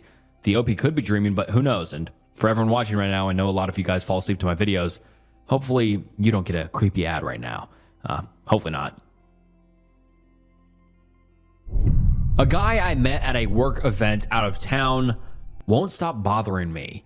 Originally posted on May 10th, 2023, and the post reads as follows. "Hello. I created a throwaway so that I can share it anonymously. Around 10 months ago, I, 25 female, went on my first work-related trip to a different city. There, I met Jerry, who's 43M. I know there is a huge age gap, but I know myself. I'm generally into older guys. I met him at the hotel lobby I was staying at. He asked me out for a coffee. I said yes. He was really charismatic. I was blushing the entire time. We spent a good weekend together. No intimacy, by the way. We did kiss multiple times. He gave me his number and he didn't want me to add him on social media because he said he doesn't use it. He did give me an Instagram ID to contact. This really made me a bit suspicious. I had this gut feeling that something about him was not right. So I decided to search and do some background work. I tried to search him on Facebook and other social media, but I hit a wall. I remembered that he gave me a business card. It was a card from his company. I also asked for a friend's help to find something on him. I don't know. I was just adamant of finding some dirt on him. Eventually, we did find some interesting facts. That jerk is married with 2 kids. I saw his kids. One is about 16 to 17 years old. Another one is around 10 to 11. I wanted to throw up. I know my own sister tried to commit S-word because her boyfriend cheated on her. I know the pain, even if it is secondhanded. I cut off all contact with him. I blocked his number, and a few weeks after, I totally ghosted him. I saw him at the parking lot of my office. He knew where I worked. Again, my fault because I told him where I worked. He asked me why I didn't return his calls and blocked him on everything. I screamed at him, called him a liar. I told him I knew he was married, he had kids. In fact, his oldest son is closer to my brother's age. This is really disgusting. He broke down crying and begging me not to leave him. He kept ranting how unhappy he is in his marriage. He just wanted someone to love him. And when he saw me, he fell in love with me and he wants to be with me. I told him this is not possible. He is married. I cannot do this to a woman. Even if I don't know her, I have a decency to not ruin someone's marriage and forever be known as a homewrecker. He kept begging. I had to threaten him that I would shout so that people can throw him out. His calling and stalking didn't stop. I asked a friend and coworker of mine to escort me to my car because I was so afraid that Jerry would come towards me. He sent me messages after messages saying he was sorry, that he can be a better man if I'm with him. I had to deactivate my social media for a while. For like 5 months, it was calm and quiet. I had no issue. Then again, I get a message in my email from Jerry saying that he has divorced his wife for my sake. And since he is not with his wife now, he and I can be together. I was really creeped out by this. I told him over and over again, I do not want him. His harassment didn't stop. He threatened to ruin my career. He blamed me for ruining his marriage because I made a move on him. It is not true. He was the one who approached me first. I was just a little friendly with him. If I knew he was married back then, I would have never ever reciprocated the flirting. I feel lost. I keep blaming myself that maybe all of this won't happen if I had not been friendly with him. I also don't want him to ruin my career, but I am scared for my life. And then the OP makes an edit saying, I think I should mention I am not from the USA. The police in my area are corrupt. Jerry is in a very high position in his company. He can easily ruin my career. I'm collecting evidence because of his harassment. And then in the comments, a lot of people asked if he is lying about the divorce and moving away. And then the OP says, actually, I don't know if he just divorced or just separated. He told me he left his wife for me as if it would impress me. And I thought about moving, but it is scary because right here, I have my family and friends. If I move to a new place, he might come there as well and I would have no support. And then some people advised to block him, and the OP said, he is blocked everywhere. I even changed my number. I also opened a private social media account that no one knows. I need social media for work too. But still he finds a way to pop up in my life. And then the OP makes an update about 2 weeks later, titled, My stalker's wife wants to contact me. Should I go? And the post reads as follows. Hi. A couple of weeks ago, I posted here asking for help. A guy I met on a work trip lied about being single. He has a wife and kids too. He has been stalking me. He told me he left his family for me, so I should be with him because he made a big sacrifice for me. I have decided to file a restraining order, but these things take time in my country. But I have my dad and uncle with me. They are helping me find a new place and probably a new job. As soon as I can serve him with the restraining order, I can be relieved. But I'm afraid it will work or not because he seems mad. His messages have been reduced because I threatened to call his wife. But the problem is yesterday. His wife emailed me and said that she wants to meet me. She said in details that she knows that her husband has some connection with me. I have never met this woman in my life. I don't know why she wants to meet me. I'm guessing she wants to talk to me, but then again, he told me he left his wife. Then how did his wife know about my information or even my email? If I meet her, my stalker could know I talked to his wife. I am really scared about my life. What should I do? A part of me thinks that she might help me with my case. Has anyone ever been in my position before? And then most of the comments say stuff like people saying that is not his wife and that is him pretending to be his wife, if that makes sense. And then the OP responds saying, I know there's a chance that could be him, but the woman seems desperate. She told me she found something about her husband and wanted to warn me. I don't know how much of it is true. And in my opinion, it's kind of scary how like the OP is not really even considering that, because in my mind, it's pretty easy to fake being someone online, especially through an email. It's not like the OP's wife called her. It's just an email.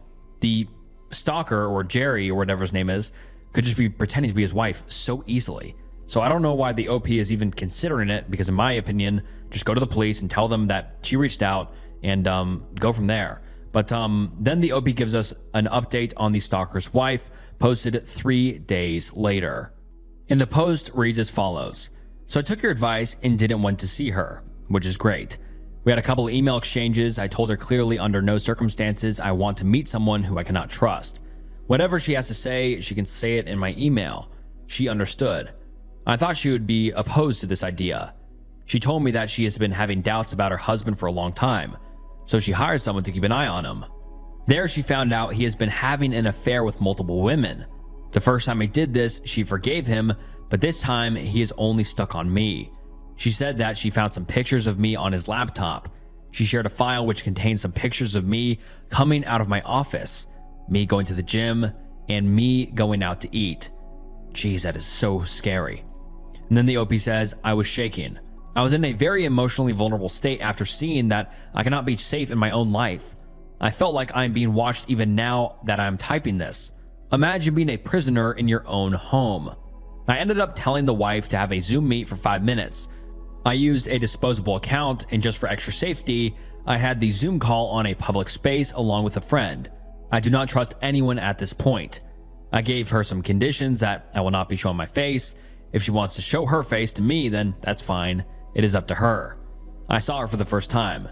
She looked like the woman I saw in Jerry's pictures with his wife and kids. She was basically crying and telling me that she had made a huge mistake.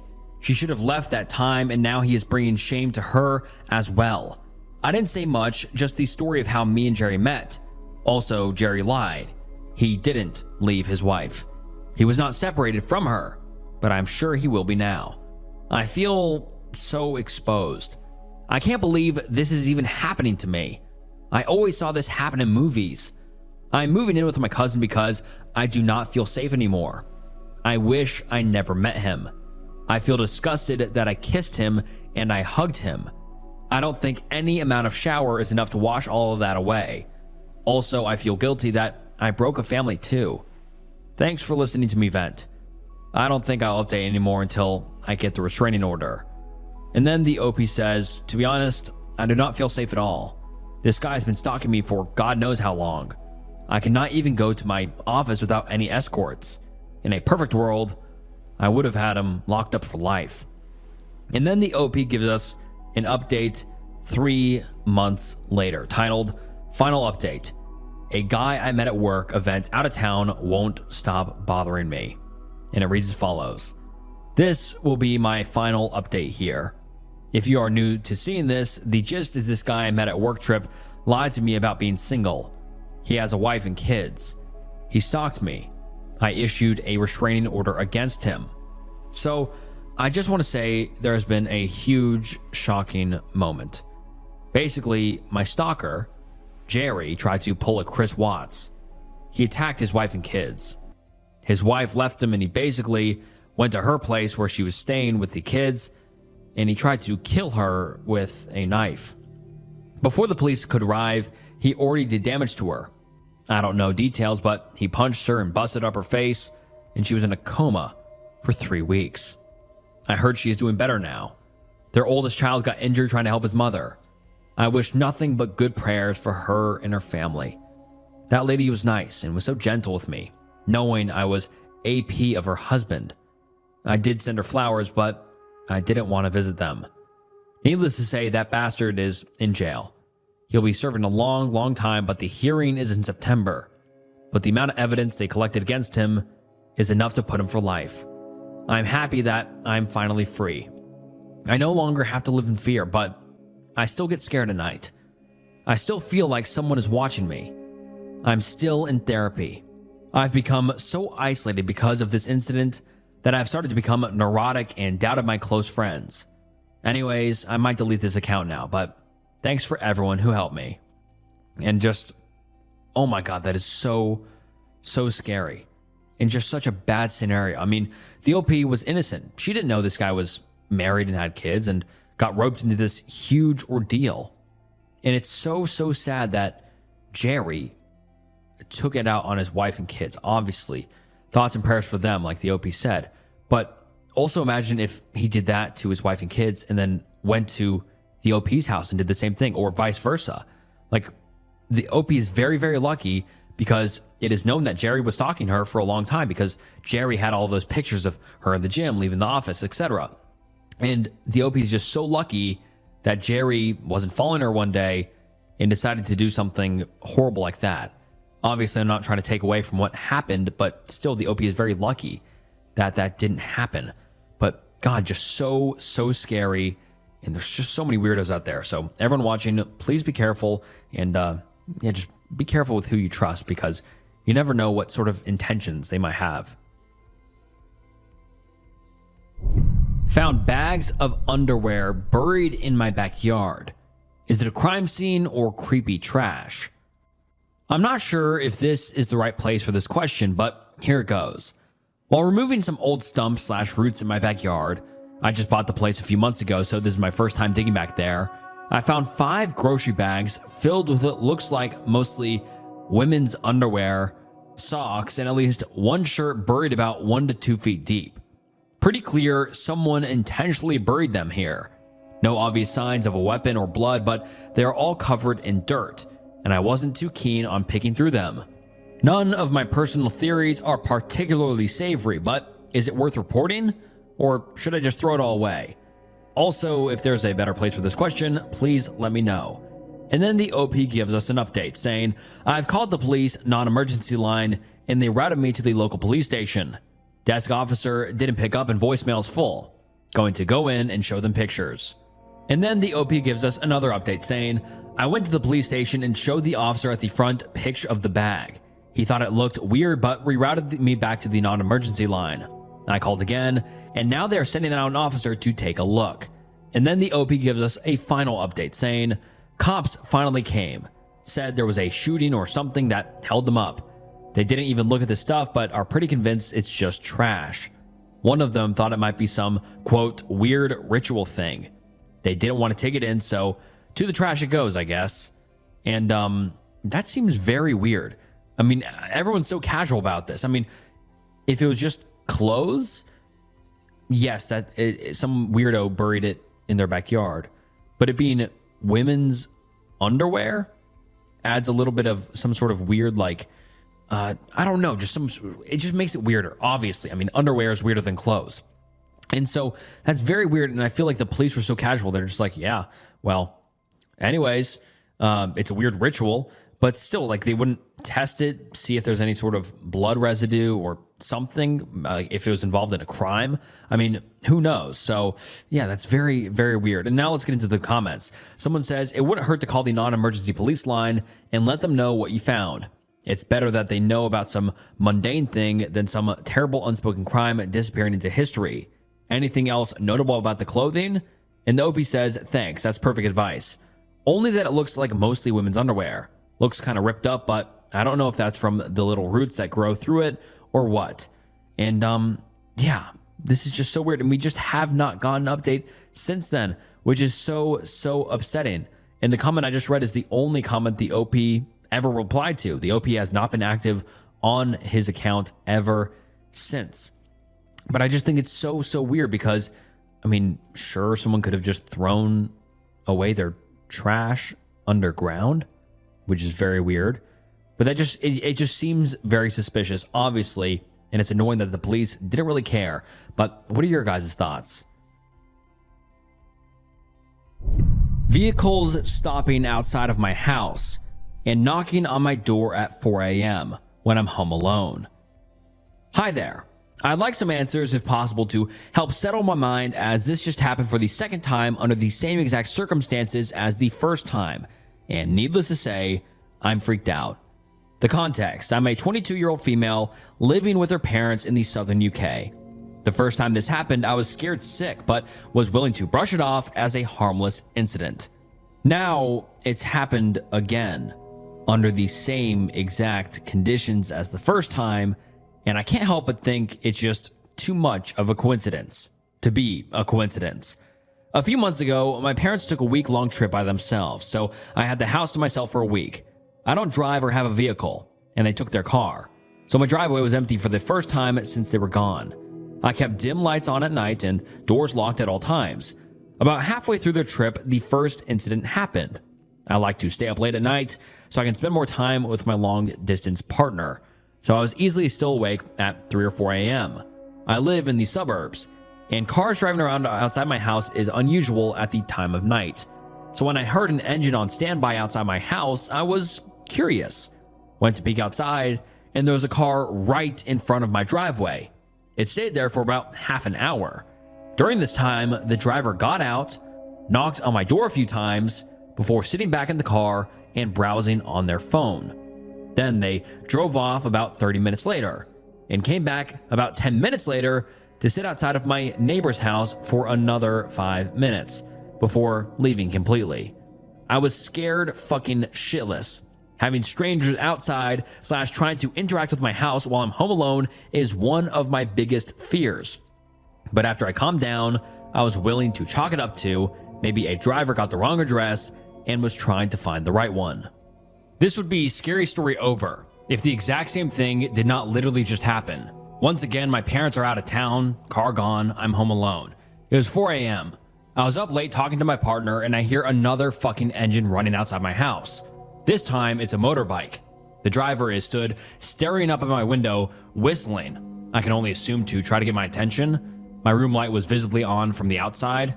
Intermittently, I hear him knock on my door a few times. He has a phone in his hand and is waving his arms around. I peeked out again from behind my curtains for about 2 seconds. I think he saw me as I moved against my wall, and he walked to the side to try to keep his eyes on me. This shit made my blood run cold. After about 5 minutes, I hear him talking on his phone. I can't make out what he is saying. Another 5 minutes pass and I hear him leave on his bike. Maybe I am way too paranoid about this, but these two instances are literally the only times I have ever seen this happen to my house. What are the chances both times happen while I'm home alone? No vehicle in the driveway. And at fucking 4 a.m. in the morning. Please, help me gain some peace of mind before I lose it completely. Edit 1. Thank you all for all the comments. I messaged my parents again after it happened, and they've come home for a day and they have bought a Ring camera to install. So even though they're going again, I will have a Ring camera with an alarm and floodlight if anyone does come back. I feel a little bit safer with that at least.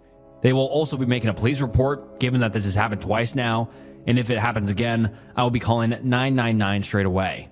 No, both times this happened, I did not see any food delivery bags with either of the vehicle/persons. Which made me think it was a driver trying to pick up someone instead of a food delivery, but I can't know for sure. Thank you for all the help, and while I am still adamantly freaked out, I feel better with the Ring camera now. I just hope they don't come back so I won't need to use it, lol.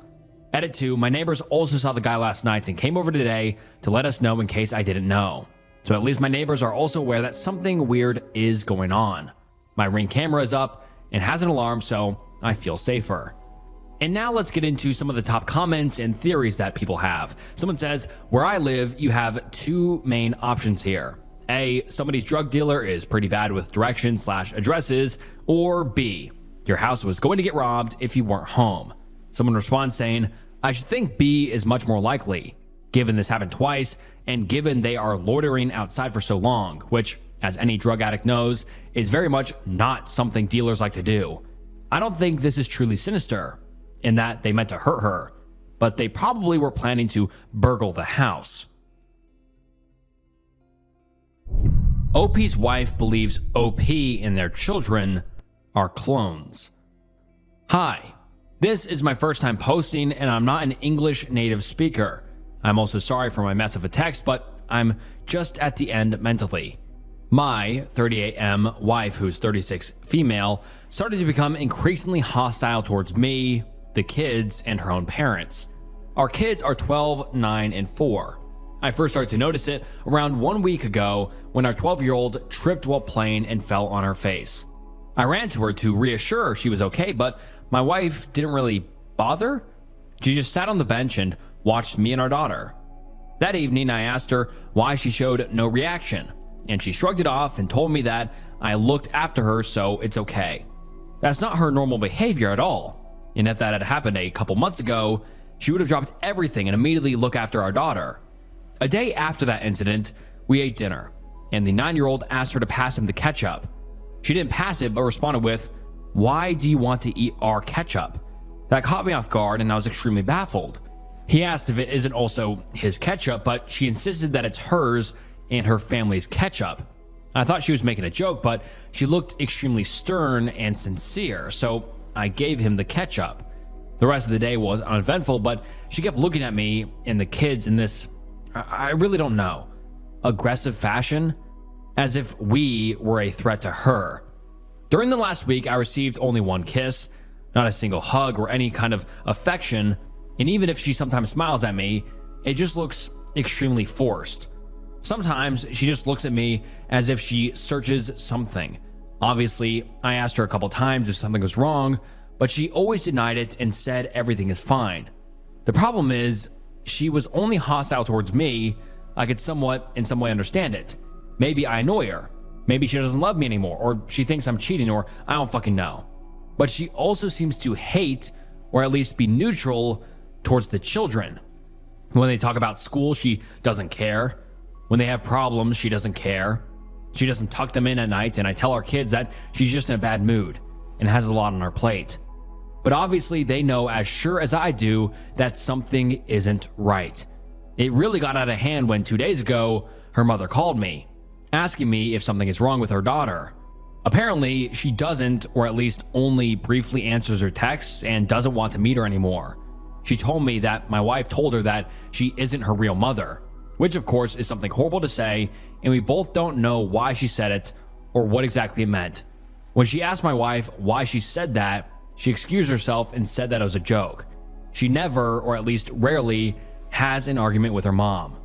We all have a great relationship up to this week, and I just can't in any possible way find out what changed. It kept me up at night because my wife just feels like a different person. Now, I thought about a mental illness, maybe some form of early Alzheimer's, but it doesn't seem to fit her behavior. She had a depression when she was younger, but that's 10 years ago. She was as lovely as one can be not even 2 weeks ago. There are a lot of other instances of her behavior, but I don't have the energy to write it down right now. That brings me to yesterday. I sat her down and asked her if something is wrong and I need an answer now or otherwise we will see a psychiatrist. She started telling me that everything was fine and she just has to act as she always does. That sentence made me feel sick to my stomach because I didn't know what it meant. Is she seeing someone? Is someone fucking holding her hostage, or what is happening? I asked her what she meant, but she just brushed it off again, saying that she's okay. I then told her that we're seeing a psychologist, and she started screaming at me that I can't make her. I insisted, so she threw a cup at me, got up and told me she wants her real family back. I don't fucking know what that means. We didn't change anything. Everything is as it was a month ago. She grabbed her purse and ran out of the house. She returned a couple hours later and told me she is sorry for how she acted. She did a complete 360 and said everything is good. Now she kissed me and told me she'll explain it tomorrow, but she's just tired now. When we got to bed later, she kept looking at me as if I'm a stranger, but I was also extremely exhausted from everything and just fell asleep. It's morning now and she left the house. I can't find her, and it looks like she packed some stuff of hers, some jackets, her purse, 2 pairs of shoes. I called her parents, her friends, everyone she knows, but they all haven't seen her. Her friends told me all that they haven't had contact with her in the last week. Should I call the police now? Have some of you experienced something similar? I just don't know what to do. I have never felt this helpless. And then the OP makes an edit saying, I called the police a couple of minutes after the first people here told me to. The police responded and they took my story very seriously and said they will search for her immediately. I told them a couple places she might be. I waited at home and distracted the children, saying that their mom took some time for herself. Her parents are at my house and playing with the children. They are just as destroyed and unnerved as me. They had found my wife an hour ago at the local park. 5 hours after, they started searching for her. It didn't look like she was fleeing or in a hurry, but just waiting, sitting on a bench. They told me, however, that she was extremely hostile towards the police and punched an officer. She is now in a psychiatric clinic, but I'm not allowed to meet her nor anyone else. Doctors are caring for her and will call me as soon as they know more. Thanks for everyone that replied. I'm extremely worried and I'm reading into all the mental illnesses you have posted. I just hope it is something they can cure quickly. I still feel like I'm in a bad dream. And then the top comment on this first post reads as follows. Someone says, psych nurse here. You need to look up Capgras delusion. This is what it sounds like is happening. Call the police now. She may be in danger. And for those of you who don't know what Capgras syndrome is, or Capgras delusions, is a rare psychiatric condition where a person believes a familiar person, like a spouse or parent or kids, or even a pet/place, has been replaced by an identical but fake imposter, despite recognizing their appearance. So just a wild delusion or illness. I mean, that's just crazy, but let's get into the next update. 2 days after the original post. A lot of people seem to care and I got a ton of encouraging messages, so I will post an update for you.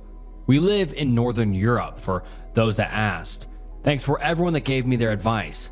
A lot of you have assumed schizophrenia or the rare Capgras delusion. Some of you assumed she was cheating, which is something I won't even address. Thinking about it, Capgras really fitted these symptoms, but I just couldn't accept that. Still hoping she was somehow fucking with us, or that it was something mild and temporary, and I just overreacted. After they took her in, I drove to the mental institute to give an exact explanation of what happened in the last week. The psychiatrist assumed some sort of schizophrenia. They told me they will look after her and I should go home to my children. I felt like I was drunk the entire time. I couldn't close a single eye at night. The psychiatrist called me yesterday evening and asked me to come to her office. I left my children with their grandparents and drove for what felt like an eternity. She told me straight up that she strongly assumes that it's capgrass. She never saw a case of capgrass before, but it fits everything she gathered. She explained to me how the past 2 days went down. My wife arrived there being extremely hostile. She was put in a safe room where she couldn't do anything to herself. She calmed down after a couple hours and the psychiatrist was able to talk to her. The good news was that she quickly opened up and explained to her what she thinks. She knows that her family and most of her friends have been swapped by clones. She assumed that we, the clones, have sent police officers to get her and that she was scared of what we might do to her. She flew in the first place because she felt like we might attack her, but mostly to get some space. She still isn't sure if the clones are malicious or not. That explains why she was distrusting me and always searched for some signs in me and the kids. My wife said that we act exactly like the real ones and how perfect our disguise was, but she knew that we weren't real because she didn't feel any love towards me or the kids or her own parents. Writing this down feels like a lance piercing through my chest. She also told her how she was trying to hide her distrust in us because she couldn't be sure if we know that she knows that we aren't the real we. Her delusion that we've been swapped came to her one day before I noticed it, 10 days ago. She woke up, looked at me, and knew that I wasn't the same anymore, not the real one. Same with the kids, her parents, and her friends. She hadn't had those thoughts before. She asked the psychiatrist if she knows who swapped us or why it happened or if this happens often. She tried to avoid answering her question because she wasn't sure how my wife would react if she gave in or took her out of her delusion. My wife asked her when she can get out of it again. The psychiatrist asked her if she wants to get out, and she answered that she's okay being here. It gives her some comfort being with professionals, and she now has time to think. It helps that my wife is a nurse and that she respects doctors a lot. The psychiatrist explained to me how they will try to slowly deconstruct her delusion, and that it can take a short or very long time until she fully recovers. She explained to me that it's possible that she might never truly recover, but the fact that she opened up about it and doesn't necessarily feel scared is a good sign. I'm still not allowed to see her, as it could make her panic. She appears to be completely clear-minded about everything else. She knows names, dates, places, facts, and everything she knew before. Only the thought that we aren't the real ones is now a fact for her. Now I wait till they have some good or bad news of how she develops. Writing all of this down has really helped me. I'm trying to wrap my head around the situation, and I'm mostly scared for her and the children. I can't hide how distressed I am, and that my wife isn't at home, so I explained to them that she is in a mental health hospital and she has to recover. The 4-year-old doesn't really understand, but the other two took it surprisingly well. It helps that they heard all of these morbid stories my wife told them from the hospital, I guess. They asked me when they can see her, and I told them I don't know, but I hope it will be soon. I haven't felt this empty, and I don't know if I should be sad or angry. Fuck. Thanks to everyone here that helped me. I feel like I'm in a waiting room at the dentist. It's so surreal. I feel better knowing what the problem is, but worse not knowing when it ends. And then a lot of the comments were very supportive of the OP, obviously telling him to stay strong. And I found one interesting comment about capgrass. And the commenter says, "Hey OP, I had to study capgrass syndrome a little for an exam a couple of weeks ago. One thing that stood out to me, Herstein and Ramakund, 1997, often support," and this is a quote, saying, "Their patient claimed his parents were imposters when he spoke to them in person, but treated them as his real parents when he spoke to them on the telephone, consistent with the delusion resulting from discrepant visual information," from 2000. And the commenter says, "If they will approve of it, see if you can start gradually with phone calls. It stood out to me as the best avenue for initial treatment. I wish you and your family all the best." And I just think that's pretty interesting. And some sort of like mental health issues such as capgrass are so interesting because it's like, what causes it? And it's weird how there's certain kind of ends to make the person feel more comfortable, such as the phone call. Very, very unique and interesting. But let's get into the OP's final update, posted 3 months after the first update. And then the OP says, "Hi you all. This will be the final update. It's been 3 months and I feel like I can give another update. Most, if not all of you, probably don't care or have forgot, but hey, if anyone wants to know, I haven't responded to most private messages because I didn't feel good enough talking about it. I still kind of don't. To address the elephant in the room, my wife is back with us. She is at home and well, and she laughs about the whole incident more than I do, to be honest, but that's just me. She immediately started her treatment at the Mental Health Institute. At first, they kept her sealed off from me and the rest of her friends and family. They taught her relations and how the brain works and how to process love and affection and all stuff like that. Meanwhile, I was at home and biting my fingernails away while explaining to everyone what is happening. Turns out that many people I know and thought highly of don't believe in psychological damage and mental problems, so that was fun talking about too. Anyway, this isn't really about me here. They somehow convinced her that she has a delusion. Apparently, she almost immediately believed them, but said she still doesn't feel anything towards us, even if she knows that it's a delusion. Her trust in doctors and nurses made all of this so much simpler, and I'm so grateful for this. They worked with her more and let her first talk to her parents over the phone. She started gaining trust again, and they kind of rebonded. Later, they allowed me to talk to her, and I wasn't able to say a single word because I basically broke down in tears when I heard her saying, or more like saying, a simple hello. She told me he'll be fine and she just needs some more time, and that the doctors know what they're doing. I regained some strength and told her she should call whenever she wants to. Later, she talked to the kids and it really helped her. She laughed with them, told them jokes about mental health, and recollected some memories. Gradually, they let her meet her friends, then her parents, her siblings, and finally me and the kids. That was almost 5 weeks after she got turned in. When she saw me and the kids, she started to cry too and kissed all of us. She said she was sorry, but I assured her there's nothing to be sorry about. They still kept her a couple of days for some final tests and let her finally go. She got back into work fairly quickly, and we have the great relations that we had before all of this. The kids are happy, still don't 100% know what exactly happened. There are still some traces of distrust in herself. She questions her feelings more often and glooms over stuff, but all in all, everything turned out to be good. Also, it's still not 100% clear why it happened at all. She can't recall banging her head against anything or anything different. It feels good finally writing this down. I wanted to thank everyone who answered and helped me out on the initial post. Thanks to the people that almost immediately diagnosed her and made me call the police. I'm sorry that I didn't answer your private messages. I was quite busy, and talking about the mental health of my wife feels weird and bitter to me. She knows about this post and about the last post and sends her love too. And I just think stuff like this is so horrifying because, I mean, the OP's wife did nothing wrong to kind of produce or initiate this mental health issue and the Capgras delusions. And it's so scary to me that you can just wake up one day and you or someone you love ends up developing a horrible delusion or syndrome or illness, mental illness. I just think it's so scary that sometimes it's just luck of the draw. And it's just so great that the OP's wife recovered relatively quickly, especially after the doctor said it could be a lifetime condition. I mean, how horrible would that be? 5 weeks is not a short time, but still, that's a lot better than a lifetime of being delusional and the OP never getting his wife back and or the kids having their mom back. I mean, that's so sad, but just crazy to me how stuff like that can just happen out of nowhere.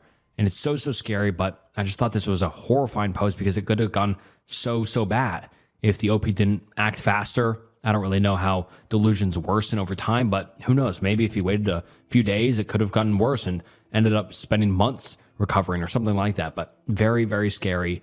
And I just wish the best for the OP and his wife and his family. My student made a super creepy comment. My husband thinks I'm being paranoid. And the post reads as follows. I'm a high school English teacher and have been for a few years. In that time, as a woman, I've been used to teenage boys behaving awkwardly around me sometimes, and pheromones are part of the deal. There have been occasional comments, but generally in the vein of, Miss So-and-so has a crush on you, or Miss, would you be so-and-so's Valentine? It's all in good humor, in front of the whole class or a large group, and is well-meaning. My school throws a January ball for seniors, 16 to 18 years old, which is basically an opportunity to celebrate the start of another calendar year. As it's after hours, not every teacher has to attend, and this year I was asked to chaperone. There is no alcohol permitted, but obviously some of them sneak in hip flasks and so on. During this month's ball, 2 students were huddled at a table in the corner of the hall, not dancing, just keeping to themselves.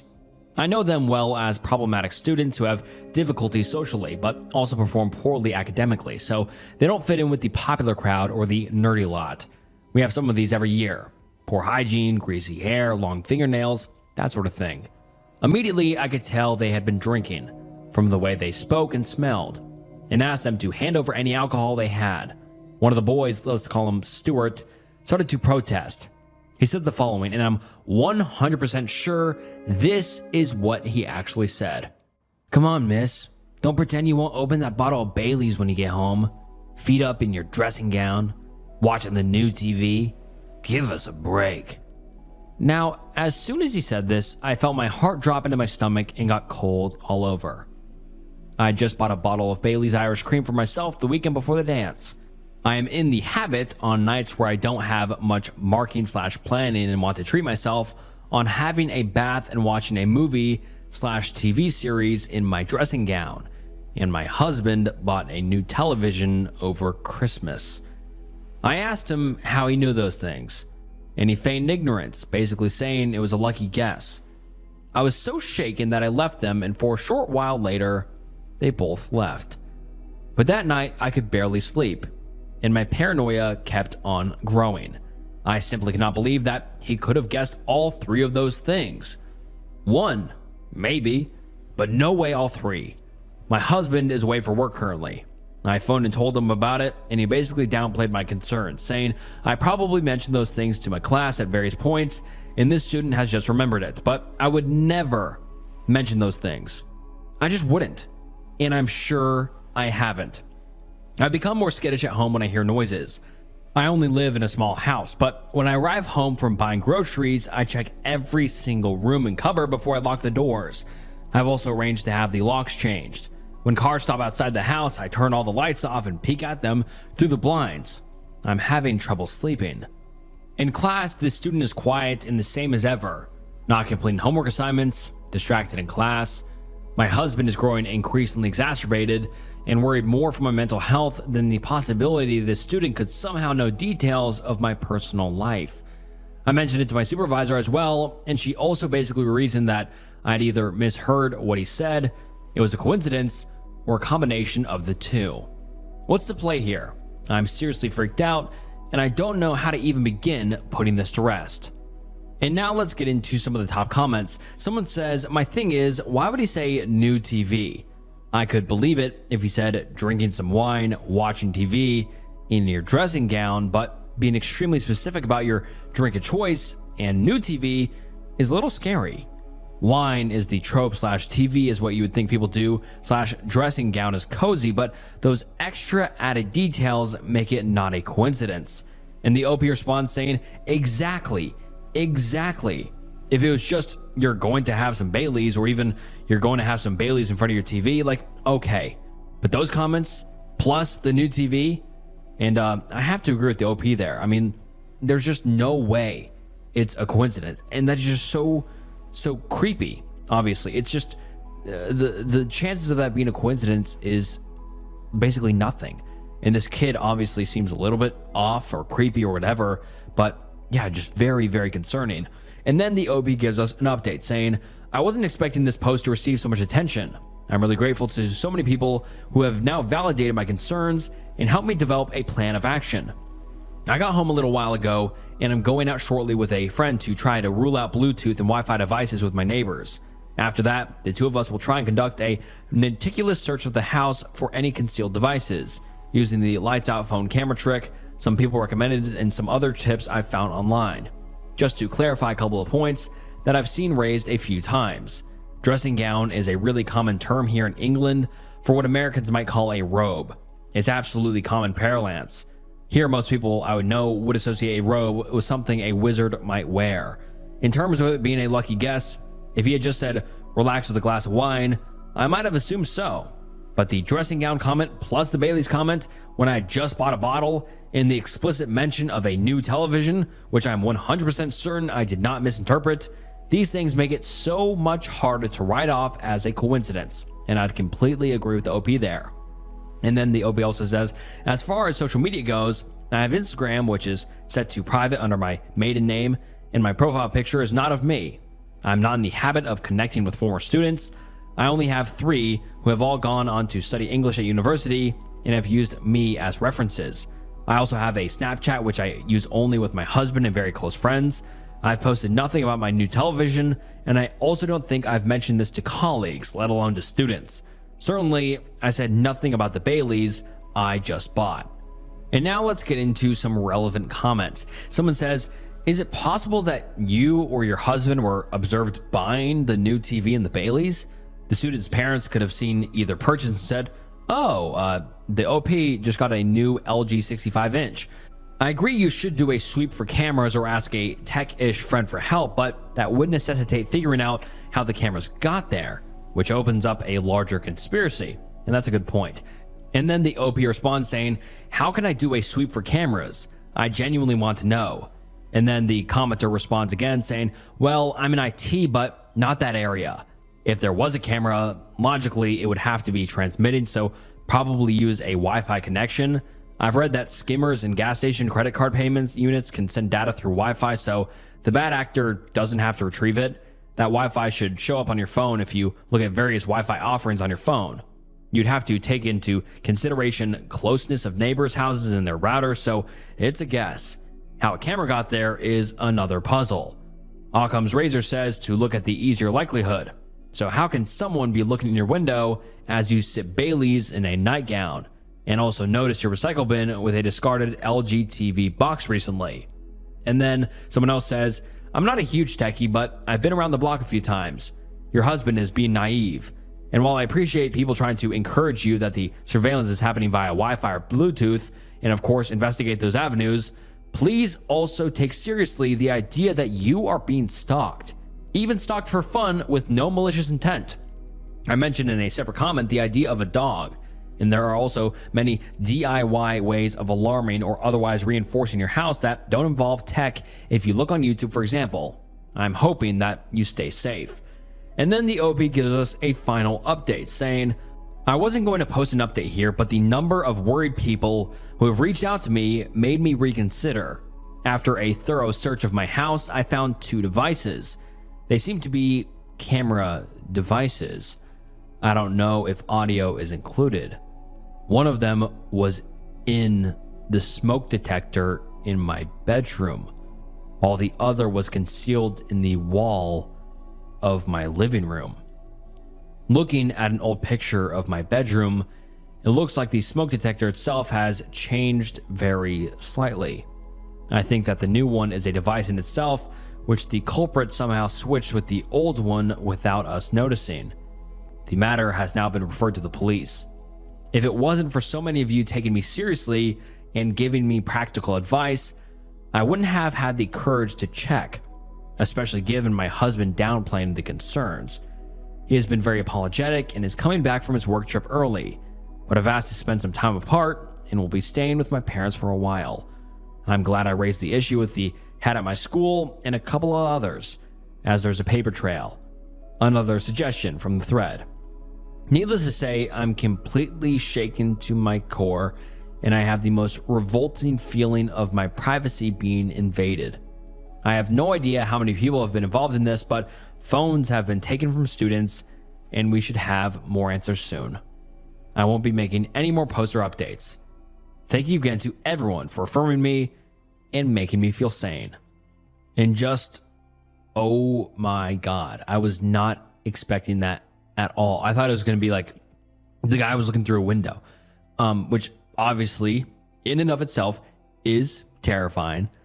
But the fact that somehow the student or someone the student knew got cameras, 2 cameras into the OP's home is terrifying. And it is not something I was expecting at all.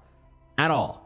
I mean, how creepy is that? And thank God the OP's searched for cameras, because in my personal opinion as well, I didn't think there was gonna be cameras. I would have like other commenters said, looked for a more practical explanation, like the guy looking through a window, or like the guy doing something else, or whatever. But the fact that there was 2 cameras, one in a smoke detector and one in the wall, is just so terrifying, and it raises so many questions that will go unanswered due to the OP saying that they'll leave no more updates, and there hasn't been any more updates. Like, there's so many questions. It's like, who put the cameras there? Was it the student that approached him? And why did the student even kind of give way to that? Like, why would he even say such a thing to kind of give himself away or give hints? It's just so wild. And I just wonder who's involved. Is it only students, or is it someone outside the school? And then someone outside the school got in touch with students or the weirdos. But God, that is just baffling. I mean, I was not expecting that at all. But yeah, I just have so many questions that will sadly go unanswered. But what do you guys think? I just thought this was beyond insane and so scary. And hopefully the OP got it solved. I mean, I'm surprised this case isn't on the news or something. But yeah, just beyond wild.